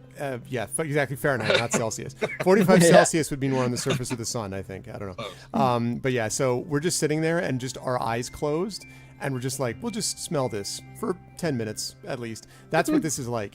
It's like you're walking into the greatest bakery of all time.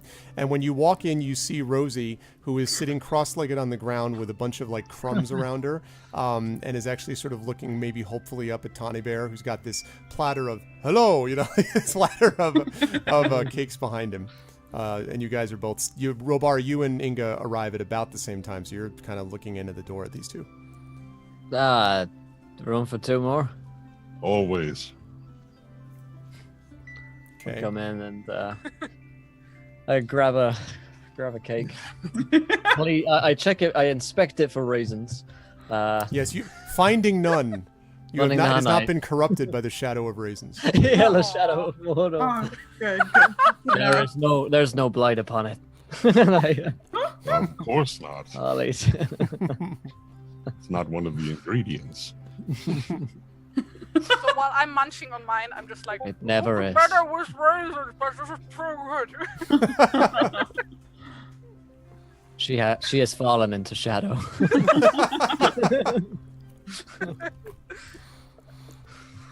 So, There is this thing with this is shadow sickness, shadow weakness in this one. So she was like taken over by wandering madness, I guess. Shadow weakness. Sorry, guys, I'm gonna read. take this be right back. Yeah. Well, as long as you're gone, I'm going to take one out to the guard, and he's going to accept it, and with a huge smile on his face and deep appreciative thanks that heals the wounds between his people and mine, and they start treating me with some goddamn respect. Thursday at 11. that's a nice story. It is, isn't it? Yeah. And thus the world was George, saved. since George asked who all of our characters were, we can probably cover that again real quick. Yeah, that's Oh, a good yeah. idea. Yeah. So start at the Uh, top and work our way up. Oh yeah, who's at the bottom? Inga. That would be Oh Inga. god. Yes, that's me. Yeah. Hi. I'm Tarituns. I'm an artist from Germany, and I play a dwarven wanderer from the Lonely Mountain. Who's, at her day job, when she's not like running around the Wilderland, she's a mason actually, and she has lived on the surface for most of her life. And that's where she went back to after living at Darabor for the past 5 years. Hmm. Yeah. Hi. Yay. Next Nice. up, Rosie. Oh yeah, I was trying to figure out if we were frozen or no. We're good. All right. Yep. I'm playing a hobbit.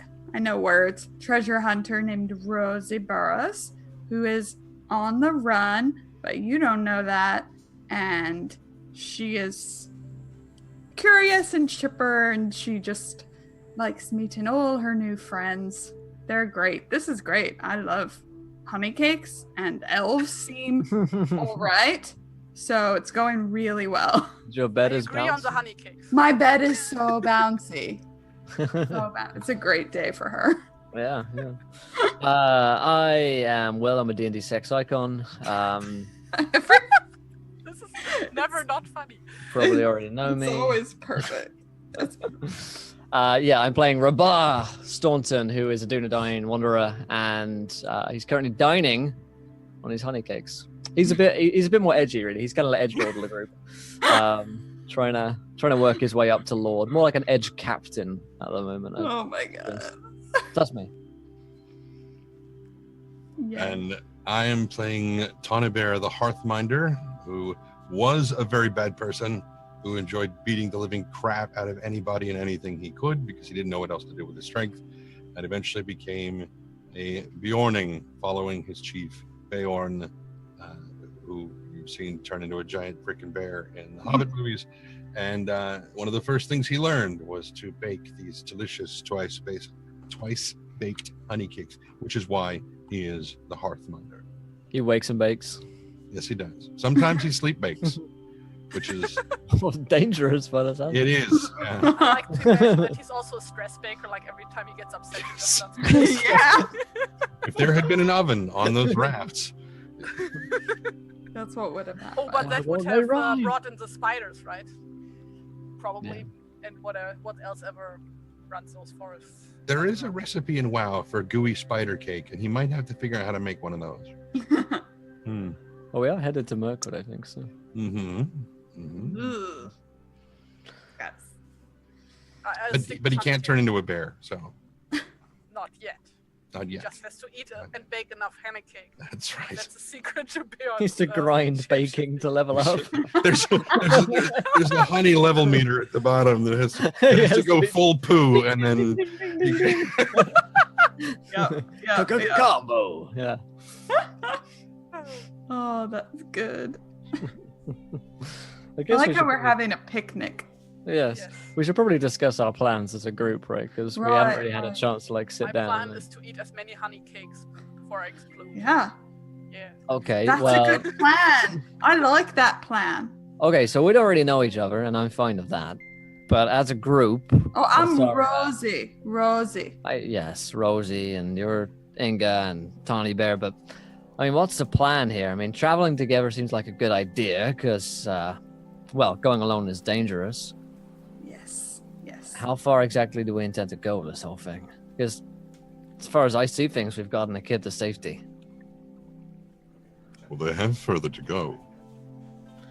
Uh, I don't have any other plans. I'm just going wherever the wind takes me, I guess. I like to do the unexpected. So That seems unwise. sometimes, but not if you're trying to avoid things. Then it's very wise. what are you trying to avoid? Being thrown onto the hearth? What? That would be unexpected. Huh? Don't. I'm not saying I'm going to do it. I'm merely indicating that Yeah, it sounded like you were indicating something. You lure me in here with honey cakes, and then you say you're gonna throw me on a hearth. no, I'm saying that would be unexpected. Back. No, well- Specificity of phrasing. Now I expect it, Tawny Bear, so your Oh. argument's invalid. There we go. Welcome back, Ivy. I'm looking forward to watching the VOD to find out what you guys were chatting about while I was going. Yeah, sorry, that was the doctor thing. I couldn't let go. Apologize. We were We saved introducing everyone. ourselves. Yeah. That's the thing. Like, Thorny Bear baked so many honey cakes and fed them to the elves that they now love us. Mhm. Mhm. You've created like every further bad blood advancement. that was between us is Oh, just yeah. gone. Yeah. No, I see it. I can see the whole thing unfolding before me as we speak. And we reintroduced the characters because George was asking who we were. Oh, okay, I gotcha. Hey, George. For those of you who don't know, of course, George Ledoux, a member of the Art Vocalists, wonderfully gifted voice actor for many years. And I should say, by the way, this is a good chance to welcome everybody, by the way, who is new into the channel. We've got about another 40 minutes to go. We are playing Wilderland Adventures. This is day 2, and this has been a full play session, which is awesome. And I am joined by Trendane as Tawny Bear right below me. Below him is Will from Encounter Roleplay as Robar. Below him is Lauren as Rosie, also from Encounter Roleplay, technically, I guess. And below her is, of course, our own Terry Tunes playing Inga the Dwarf and doing a wonderful job as well. Those honey cakes can totally unlock a sanctuary. Well, I mean, they are damn good honey cakes. I mean, we'll see. I think... we'll see what happens when you actually leave in terms of the effect that this all has on everyone. So we will see how that works. Let's see. We're having a picnic. Yes. You're having a picnic. Okay, good. Yep. Well, I will leave it to you. If you wish to say any more things to each other, you can. Or if not, we can move forward. But I'm happy to let you talk a little I bit wanted more to if you one wish. thing. Like while I'm just stuffing my face with these amazing cakes. Go to it. How many cakes did you make, by the way, Tawny Bear? Did you make dozen. like Not one? enough. Just like because one of the things about these jars is that not only are they amazing honey, but there's like a lot of it, like more than you would expect might be coming out of the jar. You know, like No, I only made a dozen. They're about Yeah. that big around. They're about that big. okay, they're damn good. Okay, I'm sorry. On you go, Inga. Yes.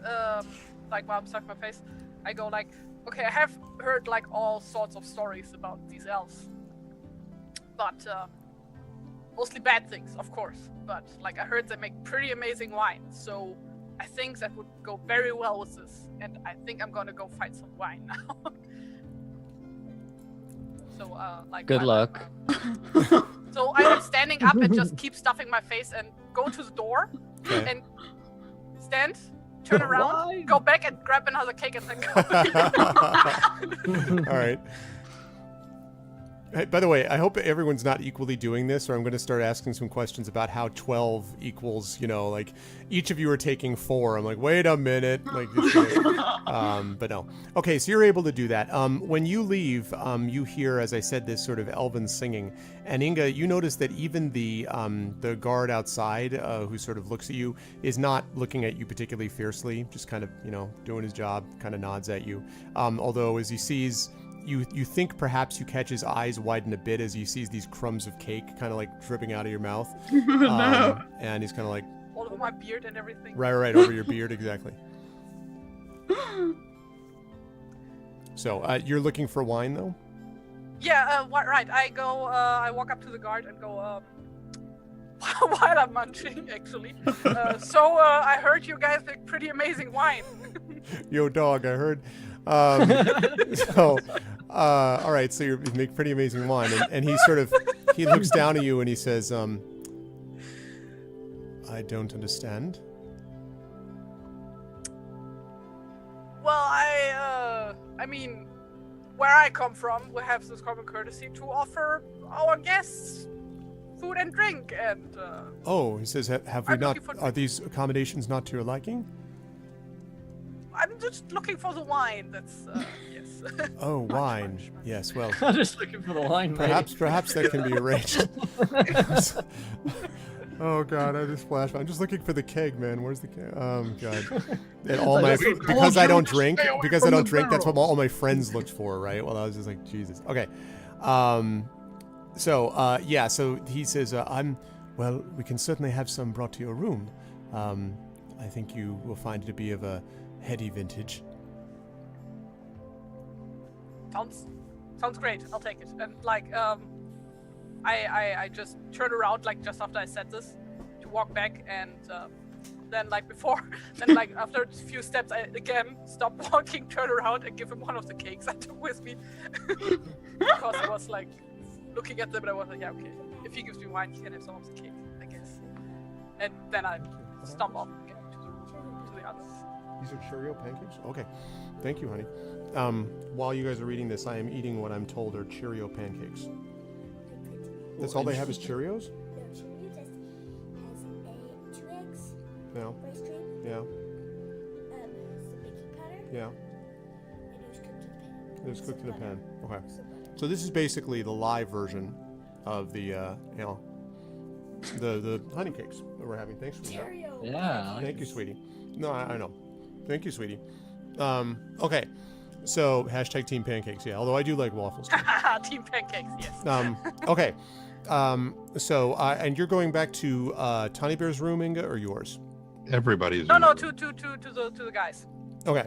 Yes, so she's going back to my room, which is where we are. About 15 minutes or so later, there is a quiet knock on the door, and Door's it opens, and a figure comes in, an elf comes in, not with a cloak on, by the way. Looks perhaps more like a servant or a steward or something like that.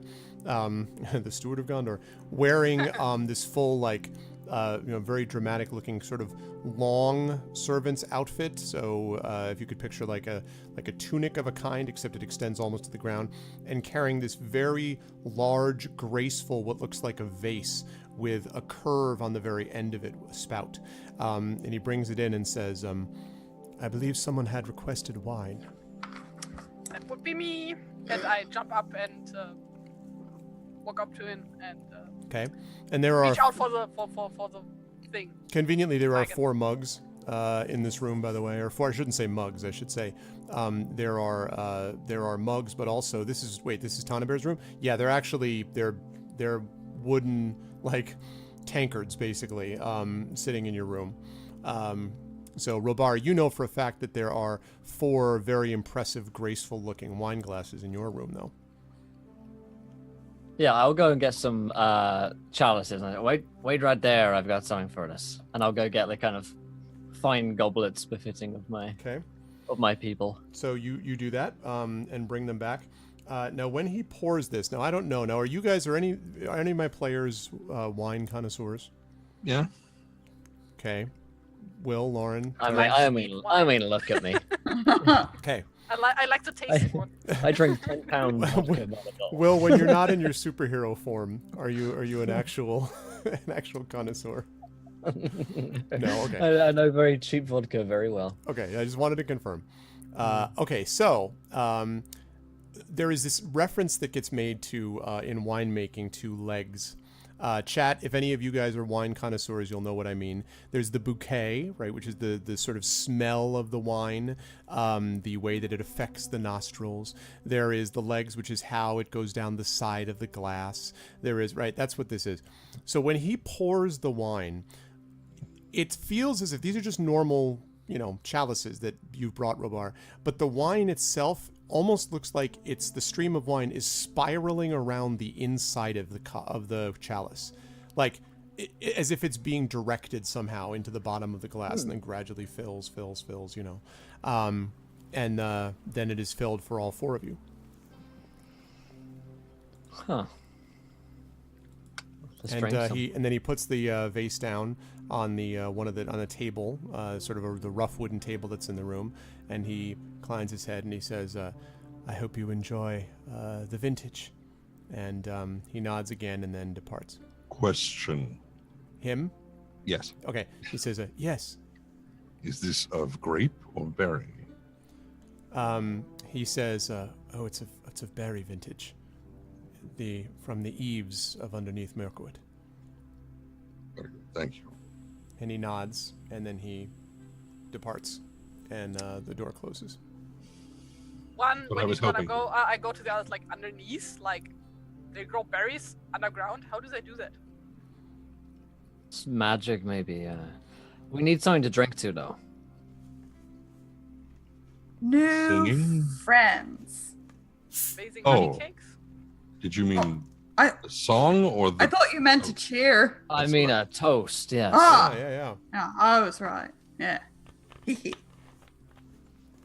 New friends.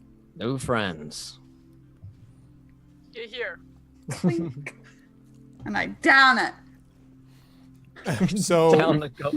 Yeah. so Rosie, Down it, for Yep. Rosie, make a Constitution check for me, please. Yay! Oh, this could go poorly. Come on, natural one. Come on, natural one. You know you're in there somewhere. Okay. 50. 15. So you're like, all right, drink back.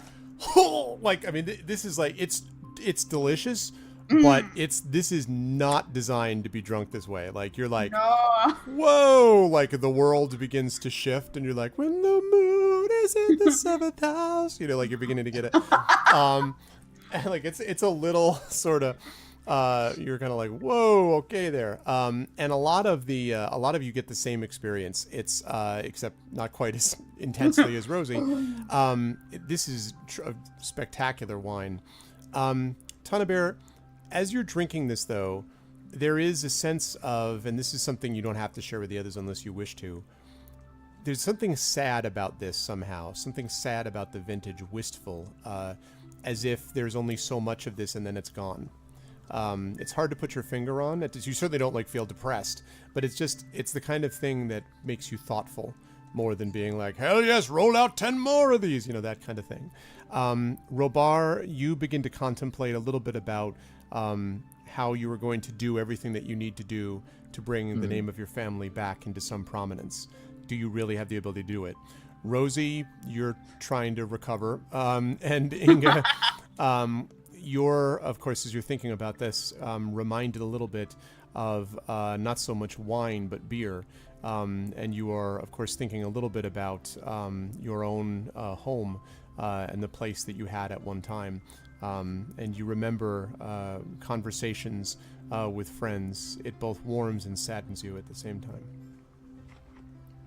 The berries are not nightshade. It didn't tell you is that the berries were nightshade and you all die. No, that's not the case. That would be bad. Okay. So You're over, everyone's dead. you guys, enjoy the night away doing this. You have a thoroughly wonderful, enjoyable experience of this is the best hotel stay ever, okay, type of thing. And the next day, as you are brought back down to where the docks have now been reset, basically, and they sort of bring you past and through the docks this time, up the other side.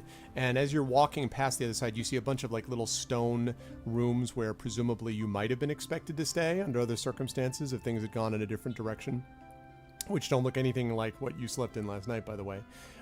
You continue to walk down this hallway, and then eventually you're brought to a place where, as you're sort of going through all these things, you come to a space where the hallway narrows considerably. And it almost looks like you're walking into what feels like a forest path. You can smell a kind of greenness coming up, sort of a natural, like the smell of earth and stuff like that you haven't smelt up to this point within these halls. And Lindar and Baldur and Belgo, of course, everyone is there. And Eldor as well, Rosie. And as you get to the to that spot, Lindar holds up his hand and he says, "At this point, strangers, I must ask you to be blindfolded. The route that we must take you by is secret, and none, even you, Baldur, may be allowed to see it except the elves themselves. I apologize that this is necessary, but even now, we still live, as I said, in somewhat suspicious times. I hope your accommodations last night were proof that we do what we can to overlook such things when possible." We appreciate it. So he kind of looks at all of you. Blindfolded. Yes. I just look at the others like, are you seriously gonna do Sure, this? Like, I surely don't say, it's- I just have this look on my face. Like, Surely it's not the first time.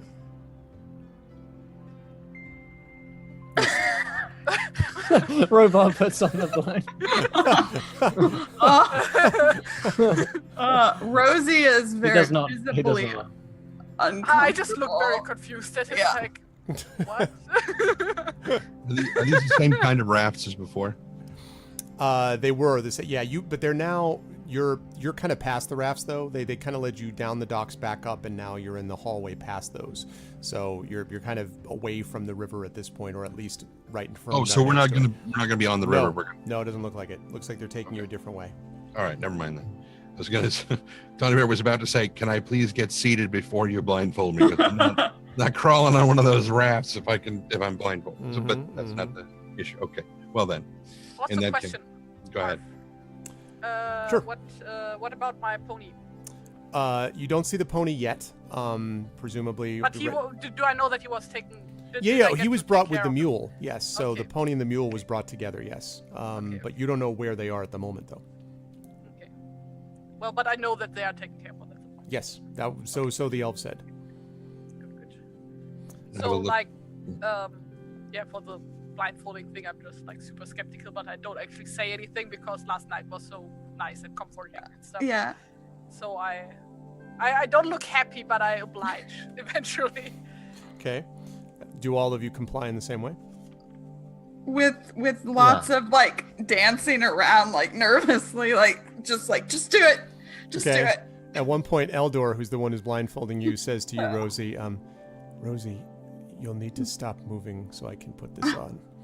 Right. That makes sense. Okay. I hold still. Okay, and then he puts it on. Now, the blindfolds are very effective in blocking out your sight, but they are not cruelly pulled tight. You know, they're not, like if you've ever had the experience, if Robar has indeed had the experience of being blindfolded in a different respect, Probably. this is not like that. This is a different kind of feel to it, but it does effectively block out the rest of the sight. And so you find yourself being led on. You continue to sort of feel like you're being like almost going up a slope. And then you emerge into, and here's where I will cut that out and I will add something else. Give me some forest sounds. There are also black sand and Verlaine. That's what I saw. While you're looking for some forest sounds, one of right before being blindfolded, Tawny Bear would have said, For as rocky a start as we had, your hospitality ultimately was magnificent. And should you wish for one, there is one cake left in my room. And he sort of he you'll looks have at to find he looks at you, kind of raising. He sort of looks at you and kind of blinks, and then before he puts on the blindfold, and then he nods and he says, "I may indeed have misjudged you somewhat, Tawny Bear. I apologize for my shortness. Perhaps I will look for this cake. We'll see whether it tastes as well as does your courtesy." You have my thanks. And he nods. And, all right. And as you begin to go, you hear, he said, hopefully. There we go. You begin to hear forest sounds around you. The chittering of birds, squirrels sort of rustling, well, presumably squirrels, you can't see, but something is rustling rustling in the darkness around you. You feel you're beginning to like you're on top of possibly needles, pine needles or leaves of some kind. As you go, you were definitely outside. Now, the thing that's odd to you is that you don't really remember a distinct moment where you passed over a threshold and it was like inside and then outside. It doesn't feel like that. It's just all of a sudden you're like, wait, what the, what? Like, and you're out, and you feel like you're clearly outside again. It is somewhat less oppressive, let's say, out here.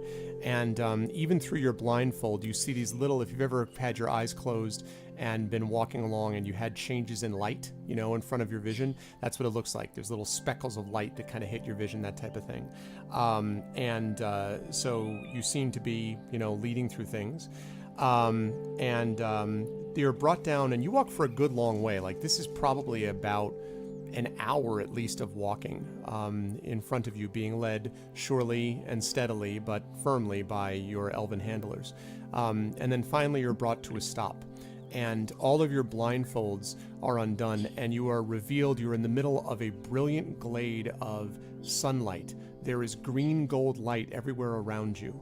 Around you on either side of the path behind, you can see the path is lined with beaches, not ocean beaches, the tree beaches. okay, I was saying, yeah, lined with beaches, and there's a resort right there. No, beaches, the tree.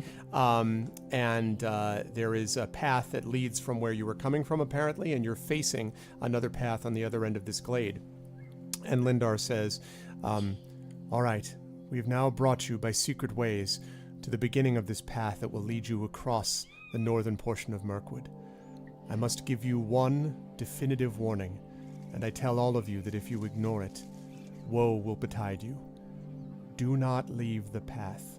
Even today, even in places overlooked by elves, Mirkwood is still a place of darkness, and there are many creatures which wish those of us who want Mirkwood restored to its former beauty ill.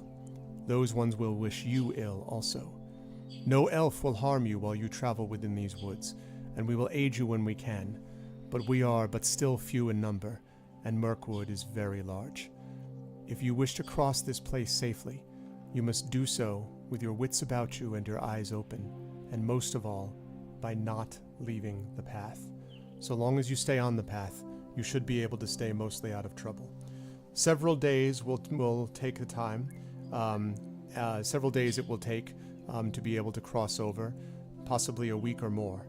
And if you're in the process of doing so, and you stay with the path, perhaps you will remember some of what you've experienced in our halls. This may lighten your journey.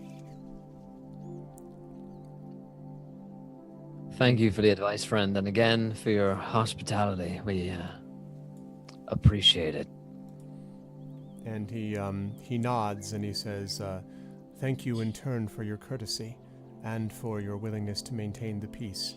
If more like you can make these same journeys and the same decisions, perhaps there is hope for men and elves, for halflings, and even for Beornings and dwarves. And he looks upon you, Inga, not with the same sternness that he did before, but kind of, inclines his head. And Eldor says, I must go back with him too, Rosie. Will I see you again? I have no idea. I hope so. Good, as do I. Perhaps when you come back this way, you'll be able to play more of those... What did you call your instrument that you... What is that? It's a fiddle. Do elves not have fiddles? Well, we have lutes and viola da gambas, and he begins to name off these very fancy sounding, instruments, but not really a fiddle. That is so sad. Yes. I'll play for you when I come back through this way. Good. I look forward to it. And he smiles. And Baldur has clasped the forearm of Lindar and has said, to the Elven King and to you both, my friend, thank you so much. I am most grateful to you. And Lindar says, it is my pleasure, my friend. Just make sure that you take care with you and you, young man. And he looks down at Belgo, who kind of looks at him, kind of gulp, the teacher's talking to me. He's like, you, young man, especially you must take a safe course. It'll be up to you to keep your father safe, Rosie, make a quick insight check for me. No, perception, I'm sorry. So good. So good. Okay. Should I? It's not clear. There's something... You just notice that as he says that, there's maybe a change in expression in Belgo, but it's gone so fast you don't know that there's anything that you can really get from it.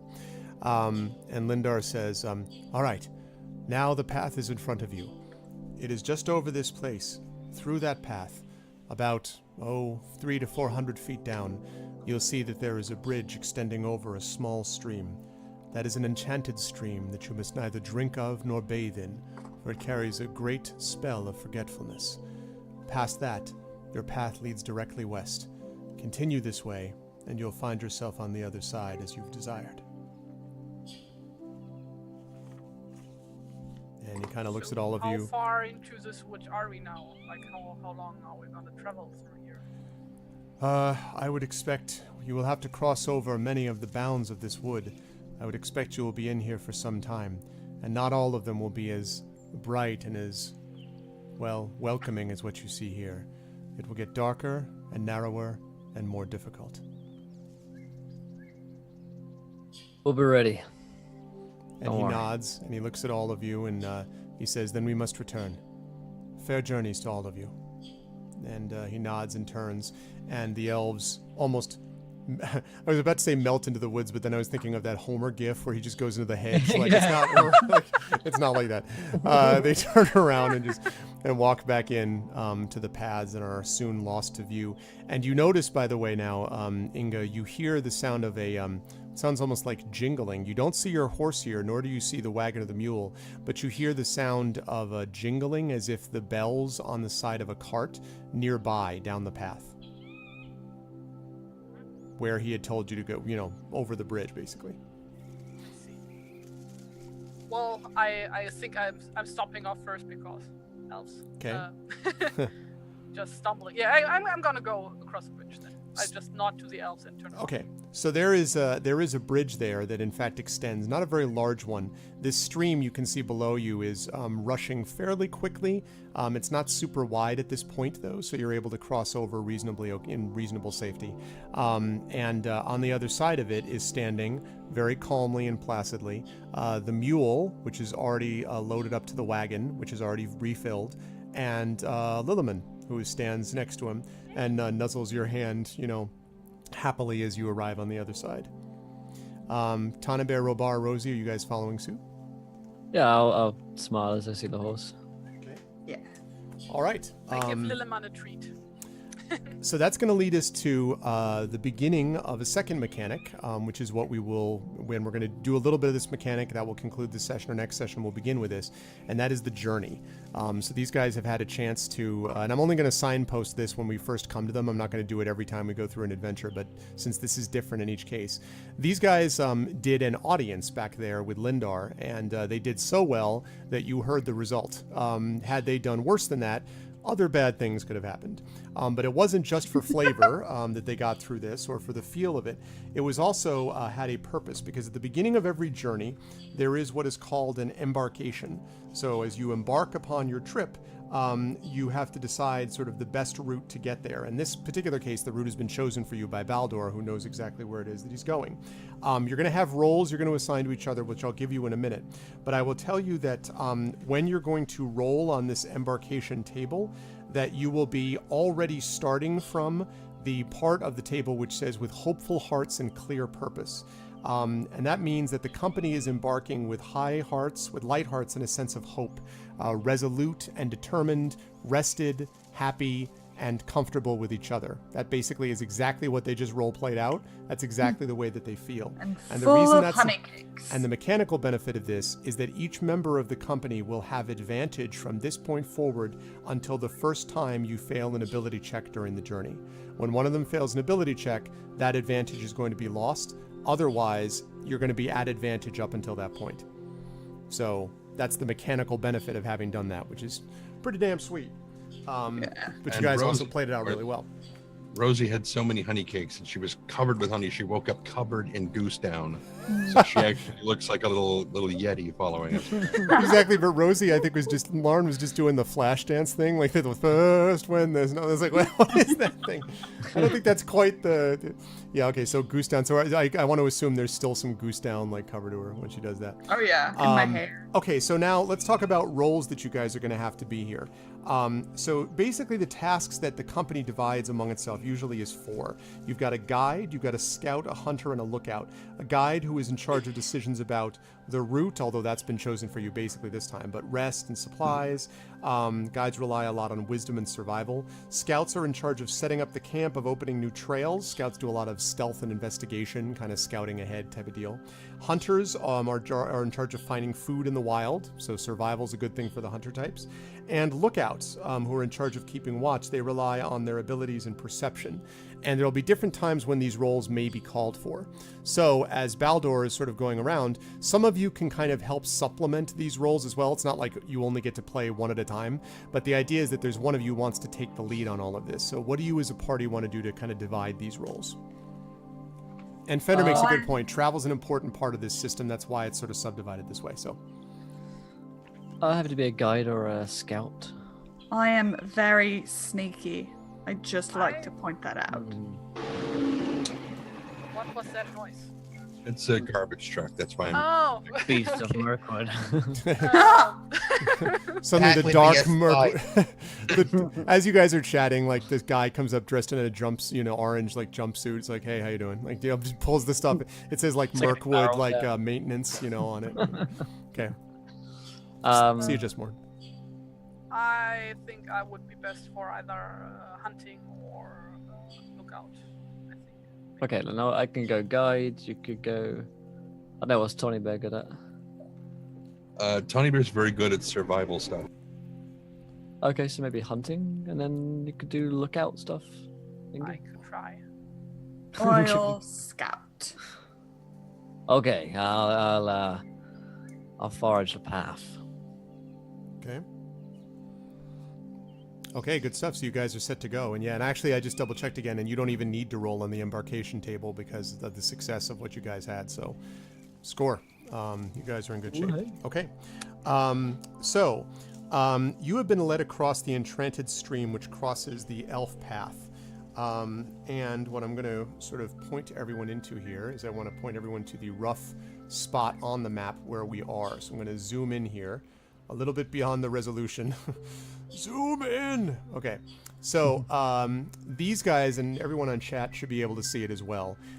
We were just in the Elven King's halls, roughly, which are right about there, right?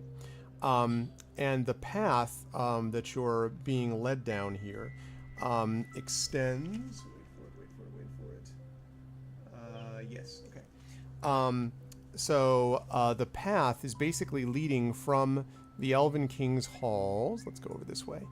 And traces over and then basically up and to the west. So I will freehand this for just a minute. I am not an artist. Terry Toons is not me. So you guys are on the other side of this. So the path roughly goes like this, and then moves west.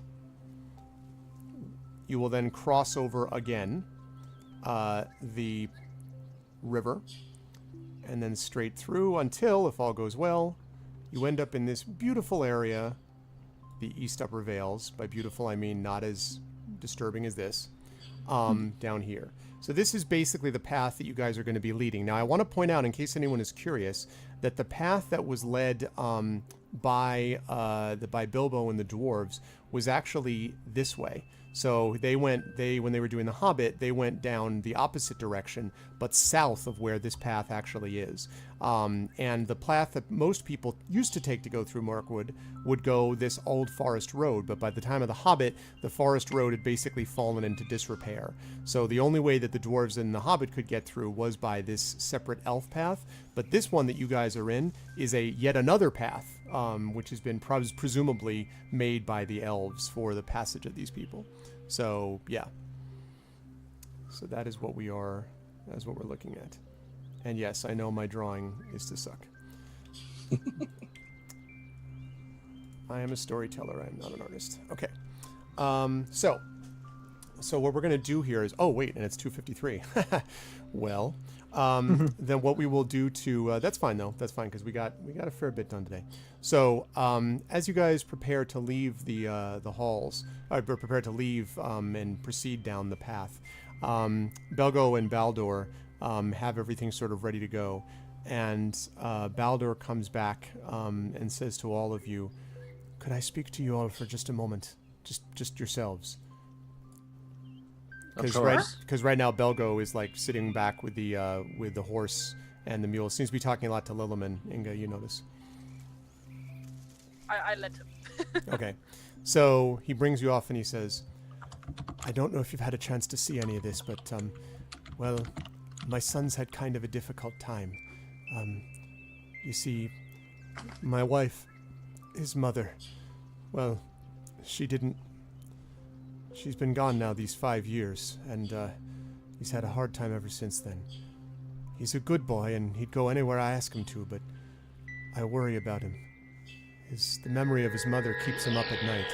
And he kind of looks back over his shoulder, and then he looks again at them, and he says, I just try to take care of him, would you? I'll keep my eyes on him as best I can, but I won't always be able to do so, and he's very precious to me, and, well... Precious. It is precious to me, yeah. Different kind of precious. Not Gollum precious, yes. Right. He says, exactly. 2 eyes as often as I can spare them, yeah. He says, so, please watch over him as best you can. Never mind about me, but he's the most important thing. I look nervously. Yeah, we'll look after him, don't worry. He says, thank you. I can't thank you enough for what you've done. After last night, I feel like everything's gonna go okay. For the first time, I feel like we're on the right path. And he sort of nods his head at you with a smile, and he takes Lillaham and Lillaham. I'm thinking Lillehammer. He takes Lillimon and the mule and begins to move the wagon down the path. And as you all begin to descend into the path and the darkness grows in front of you, you begin to hear the bird calls begin to die. The sounds begin to become more compressed. If you've ever walked into, for example, like a closet that had a lot of clothes in it, like sweaters and things like that, and you heard the sound of like muffling right around you, that's what it sounds like. And those of you who wish can look back over your shoulders just to see the twinkling of golden light from where the sun is still able to conquer the overhanging forest canopy before it vanishes, and you guys are in the forest path. And I think that is, I think that's where we're going to leave it, guys, for today, because we got about 5 minutes to go, and I need to do some giveaways, and you guys need to rise up on out of here. Good work today, by the way. Those of you who are watching this may notice this is a little slower than D&D. It's a slower burn, and it's quieter. personally, though, I just love it because it's Tolkien, and you can feel it just bleeding out, like the feel of it. That said, though, there is going to be lots more action coming up as well. This is still partly set up for who these people are. This is Mirkwood. Yeah, this is Mirkwood. Yeah, there's stuff coming. This is not going to be all pleasantries and honey cakes. And part of this was a lot of what these guys were doing role-playing wise was determined as well mechanically. So things that happened in the game mechanically had an impact in terms of flavor. So be aware that some of that was dictated by the way these things were going. So yeah, more cake action. Yeah, that needs to be the title of this episode when you export it to YouTube, is pleasantries and honey cakes. Pleasantries and honey cakes. Yeah. Especially the honey cakes thing. That was a lot of fun. All right, I will start with down below. I will start with Terry. Terry, thank you again. Great work today. Where will we see and hear of you on these interwebs next? Thank you first of all very much for having me. I'm like every other Tuesday you will find me here on this channel to either play Lord of the Rings C&D with you guys, or to do art live streams with the Fighting Fantasy books. That was the name. God damn it. Where Arv plays Crypto the Sorcerer. Crypto the Sorcerer. Yep. And I live illustrate that stuff, which is a lot of fun, and you all should totally step by because you guys can vote on the decisions that we're making. Yep. And there are also a lot of puns. And yes, and there are a lot of puns. Yeah, that's been a ton of fun. I really like doing those. So those will be coming soon to a channel near you. Thank you, Terry. Good stuff as always.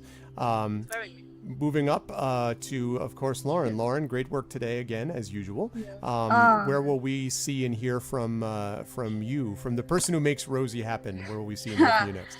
Well, you can find me on Twitter at @ThatSaltyGinger, and on Mondays I play a game with the D&D sex icon above me, and it is so fun. So you should definitely check that out. I tweet about film stuff. Actually, one of my films I found out won an award, so that was exciting. I'm excited about that. Can you link said film and award? I cannot link said film, but I will as I find out. Pirate of. So I can steal it and distribute it for free in the New York subways? No, I didn't. No. I'll link some stuff. Okay. Soon. All right. Yeah. That's awesome. One of your films that you directed, yes? That you produced and directed and made? Direct, wrote, edited. Lots of fun. Definitely when I post it, no TVMA. Okay. Later. Okay. Good stuff. Thank you as always. That was good stuff today. Moving right along, Will, I know you got to get out of here like in about 30 seconds. So, Will, always a pleasure. And thanks so much as always. Where can the people find you? Yeah, a lot of fun. You can find me on twitch.tv/encounter roleplay in like 30 seconds time, as you mentioned. I'll be streaming some bits over there. Got a new campaign starting tonight. It's non-stop D&D. And I had a lot of fun. I'm finding Robar's character more and more, and I'm looking forward to the next session as well. Yeah, awesome. I really am too. Great job tonight. Very well played. Thank you, Will, as always. A pleasure. Definitely check out Will's Encounter Roleplay. Will, who's becoming the guy that is in every D&D session ever. So that's pretty wild. Oh, and quickly, before you have to bail out, by the way, I wanted to say that for those of you who don't know, I will also be DMing a live session at Gen Con, the Writers Symposium that I've been a member of for many years. I'm going to be live DMing a session in front of an audience of 60, which is sold out apparently, for authors. And it will consist of, I can announce two of the people, Brian Feister and Ryan Shaples from Open Legend will be doing it with me, along with others that are authors that will be joining me, Dylan Bertolo and Mark Tassin and a bunch of others. So anyway, that's already sold out, I think, but you could probably sneak in. I mean, you know. But that's going to be happening. So I'm really excited about that. And they said that it sold out in like a day. I had no idea, but they were like, we want to watch. I'm like, all right, cool.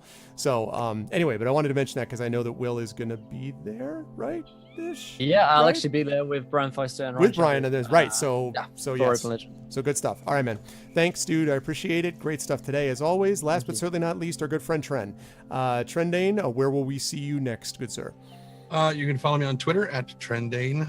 Where you will see me next will be over on Not So Speedruns Twitch channel. That'll be on Thursday for our 6 and 20 Blades in the Dark campaign, and that is also my birthday. So that'll be a lot of fun.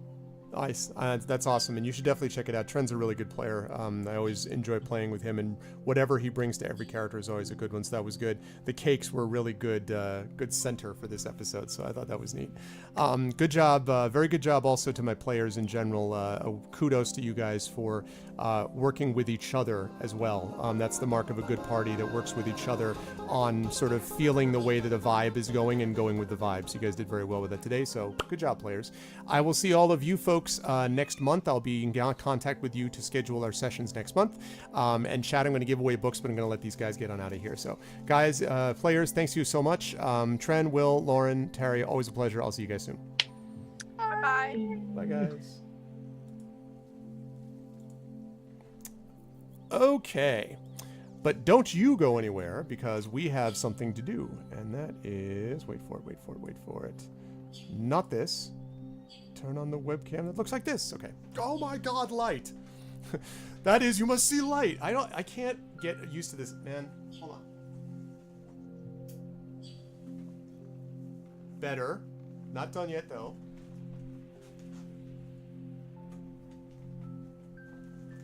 There we go.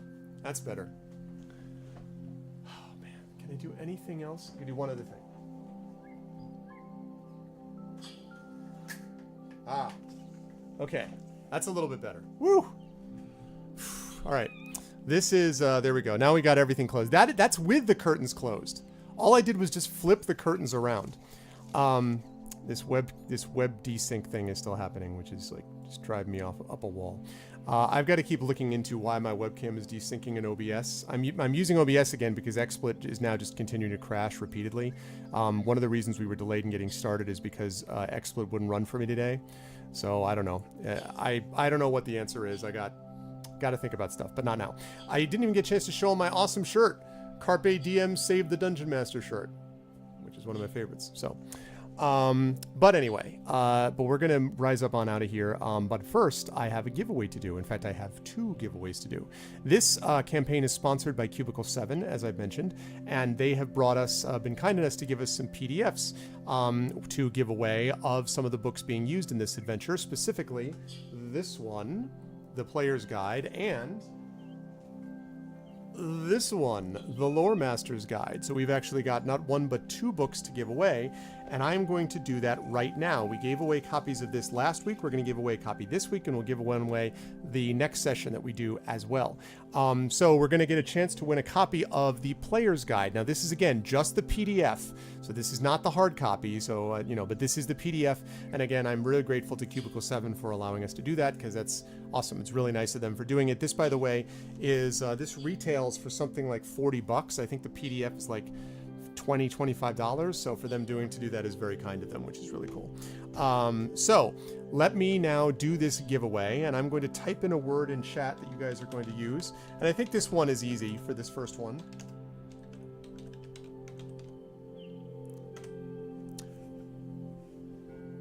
Honey cakes. There we go. The giveaway keyword is honey cakes. So if you guys would like to win a copy of this, of the Player's Guide in PDF form, please type in the word honey cakes. If you would like to win a copy of this, please type in the word honey cakes. You are eligible for this, raisin cakes. Honey cakes. Please type in that word if you would like to win a copy of it. And if you liked what you saw and heard, by the way, today, please make sure to follow the channel, because I do a lot more D&D on here. I have a regular campaign of D&D called the Infinity and Beyond Crew, which is playing through currently The Rise of Tiamat. They are well along into the second portion of that 2-part campaign. They already played Horde of the Dragon Queen. Now they are into The Rise of Tiamat. Those guys are levels 8, I believe. I want to say that they are level 7 and 8. So that's a rather advanced campaign, and that's a great fun campaign with all that stuff archived on my YouTube. So if you like this kind of stuff and you want to check out some D&D, sort of direct D&D proper, you can check that out as well. And I also do D&D with the GOG stream team, although I won't be doing some more of that until next month, I don't think. But the D&D with GOG stream team is doing Storm King's Thunder. So we always have that stuff that we try to do once a month or so. So I do a fair bit of D&D, plus I do occasionally D&D with viewers once every other month. I do Fighting Fantasy Gamebook streams, as Terry Toons pointed out. So I do a lot of different stuff, and all of that stuff would be the case. You submitted the updates. Yes, I do, actually. I do, Fender, and I would love to see what we talked about otherwise. So, well, relatively speaking, old mighty friendly gamer, advanced relative to, you know, like these guys that we're looking at here that we just played through, these guys are level 1, right? These guys are, you know, sort of relatively speaking beginning adventurers, although level 1 adventurers is different than like level 1 farmer, right? So there's a difference there. But they are, you know, sort of just beginning their journey, whereas these guys in the Infinity Beyond crew have been playing for a couple of years. Actually, I guess we started that campaign back in like early 2016, I want to say, maybe before that. So they've been playing for a while. So there's more that's been going along in that sort of side of things relative to the beginning of the storyline. Yeah. So yes, but yeah, not advanced like level 14 or 15. We're not talking that advanced yet. That's down the road a bit. So I would say, I'm pretty sure they're all level 8, I believe. Yes. So anyone else for honey cakes? But anyway, if you like it, exactly how we liked it. And if you were a wizard, you got a dagger and you got 1 magic missile and that was it. Right. Well, you know what it is, gamer? Part of the problem is that it's difficult to sort of keep people together. It's one of the reasons why I've really been enjoying these sort of consistent campaigns, because I love watching the character arcs develop. I mean, don't get me wrong. I love doing one-shots too. I love doing sort of like getting people. I love the introductory stuff.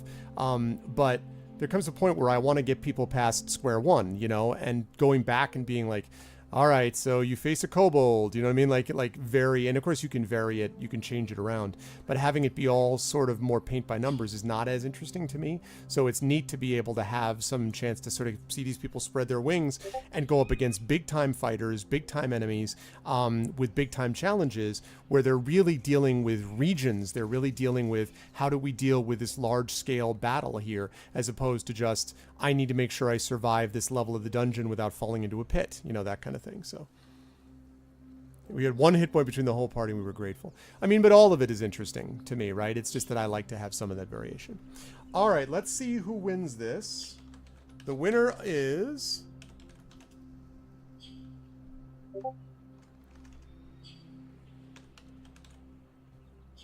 Yeah, exactly. Yep. And, yeah, I mean, there is higher level material, though, that's on the way, though, Laderberg. Some of the ones that, in fact, I was talking about this, and I understand why they do these things this way, but some of the stuff, I mean, frankly, the Rise of Tiamat itself brings them all the way to, like, level 14, 15. And then the DM's Guild can cover a lot of that. You know, the DM's Guild has got a lot of the sort of higher level stuff, and depending on whether my Infinity Beyond crew adventurers actually survive, who knows if they will, but if they survive, then I'd love to be able to see them get...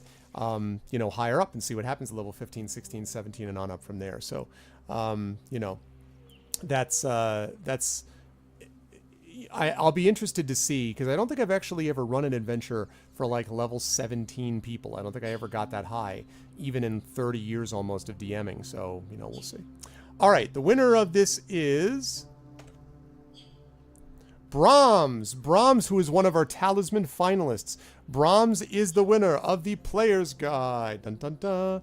Fortunately, Brahms, I know where you are. You're on my Discord channel. So just do me a favor, Brahms, on Discord. Just drop me a quick message, and I will send you a link to download the code to basically download this book, to download this. And I'm pretty sure Brahms was really excited to win this, if I'm not mistaken, because we talked a little bit about joking about babysitting his kids, so we could make sure to do this. So we can do that over there. So congratulations, you win the Player's Guide. Now, the second giveaway of the day, and the final giveaway of the day, is this for the Lore Master's Guide. The Lore Master's Guide, which is basically the Dungeon Master's Guide. It's also where the bestiary is. So this is where all of the various creatures and creepy crawlies and things like that can show up. For example, you know,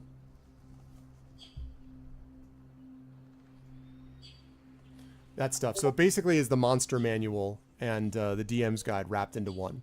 So this is the PDF. He's squirming like crazy. You're like, but it was worth it, son. It was all worth it. So that one is the Lore Master's Guide. And if you guys liked what you saw with what was going on tonight, then you can check that out. For this one, let's see, we had honey cakes. What was the other defining characteristic?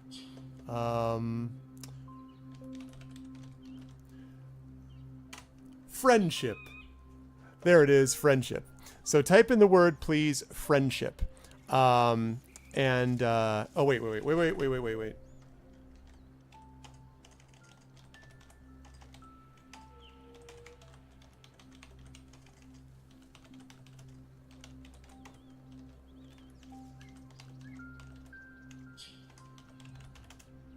Hold up.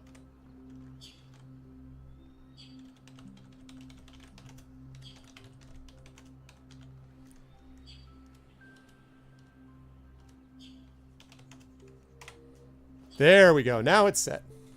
Now we're good to go. Now you can do it. So go ahead and type friendship. Please type in your word friendship. And do that again. I think it was Laderberg. Do that again, Laderberg. Type in friendship again. And again, thanks, guys, if you did follow today. But if you did not yet follow, please consider doing so.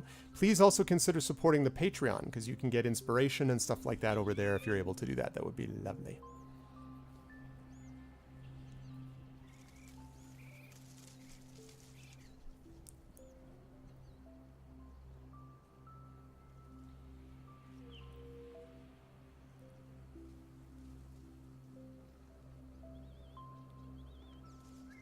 Oh?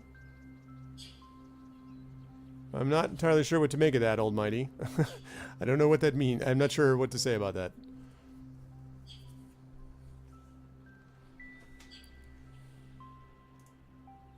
While you guys are entering that last giveaway, I'm going to see what we've got in terms of...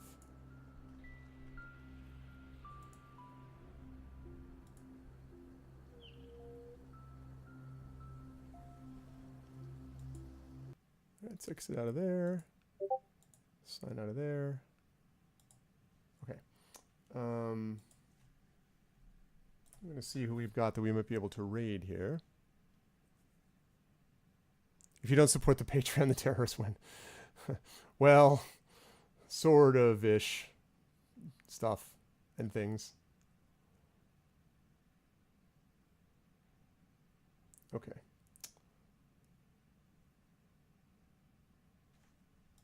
Let's see who we've got.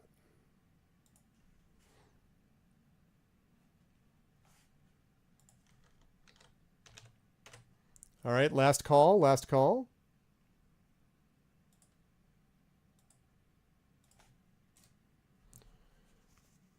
Why do I need to re-authenticate my computer, Authy?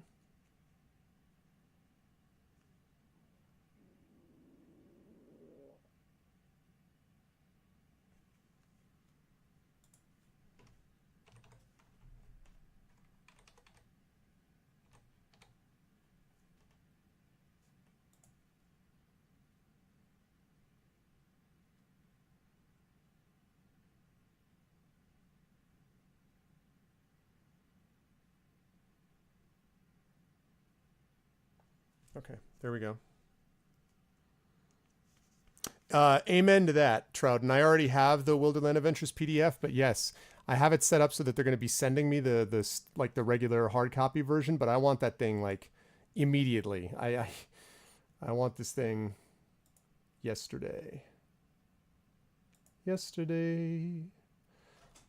All my troubles seem so far away. Now it seems as though they're here to stay. Oh, I believe in yesterday. Suddenly.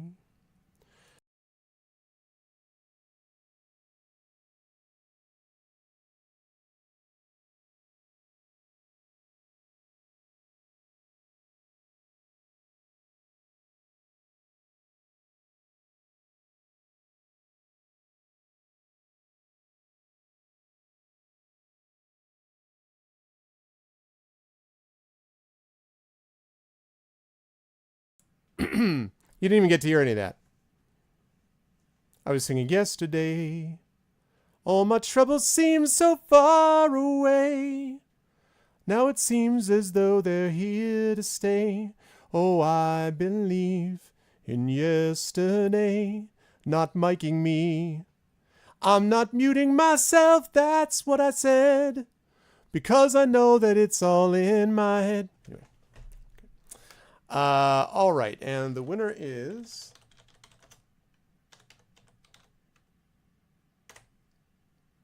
Eric Vulgaris. Congratulations, Eric Vulgaris. You are the winner of the Lore Master's Guide.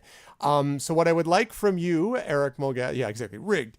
So what I would like from you, Eric Vulgaris, is to send me, now, very important, not a whisper, send me a private message via Twitch. There's a Twitch PM system, you guys know. Please send me a Twitch private message, not a whisper, because I may not see it if it's a whisper. And when I get that, I will respond, and I will send you a link to the book, so you can actually download the PDF through the code that was given to me by Cubicle 7. So as soon as you do that, I will send it back to you, and we'll be all good to go. Hey, what's up, Longstripe? How you doing, man? So that's what we'll be doing from there. Now, as for me, I'm going to send us over to do a raid in just a second. And the way that we do raids here is like this. The Arvanauts have landed, followed by, with lowercase Twitch, uppercase raid. The key is not to do this until you hear my audio outro, though, okay? So basically, after you see the video, once you see the video, basically stop. Or, well, let's put it this way. When the video and the music start, okay, then you can go over and raid and let that drop like a mighty stream upon the channel that we're about to do in just a minute. But I do want to just remind people about a couple of things before we do that, as I pop up my phone so I can watch this raid actually take place in real time. I also want to remind everybody that I will be back to you guys, not for my usual Pen and Pixel stream this afternoon. I have stuff that I have to attend to, but I will be back to you for sure on Friday, when Friday night at about 8 p.m. Eastern. 8 p.m. Eastern is when we will have the final of the Talisman tournament. So Talisman, the board game, if you guys don't know what that is, you got to check it out. You're in for a treat. It's awesome.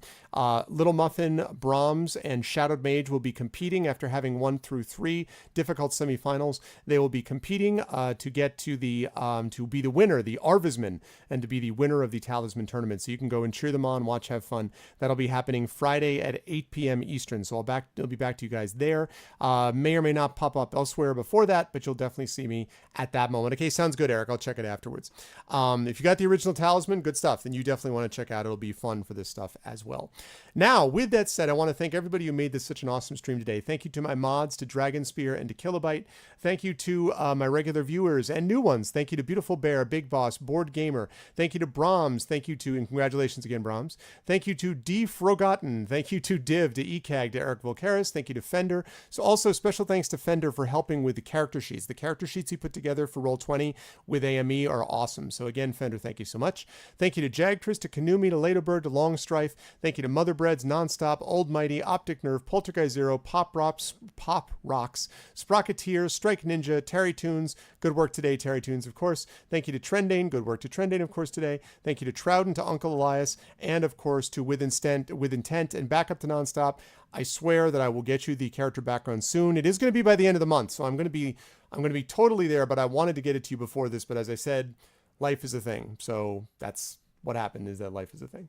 All right, now we are going to go over to, again, don't do this, my pleasure, and thanks to Cubicle 7 as well. We're going to go over here, but again, do not do this until you actually see that outro video start. Until then, just hold tight, and as soon as you see the outro video start, then head to there. Then head to Encounter Roleplay. What a shock. We're going to go over there and give Will, who you guys just saw as Robar Staunton, the Dunedain, let's go over and give him some love. Thanks, everybody. Love you all. You're the best viewers on Twitch. I'll catch you guys Friday evening for the Talisman Tournament Final, and back here for D&D, Tolkien, Fighting Fantasy, gameplay, a bunch of other kind of cool stuff, interviews, stories, lots of other stuff at a later time. But until I talk to you next time, everyone be good to each other.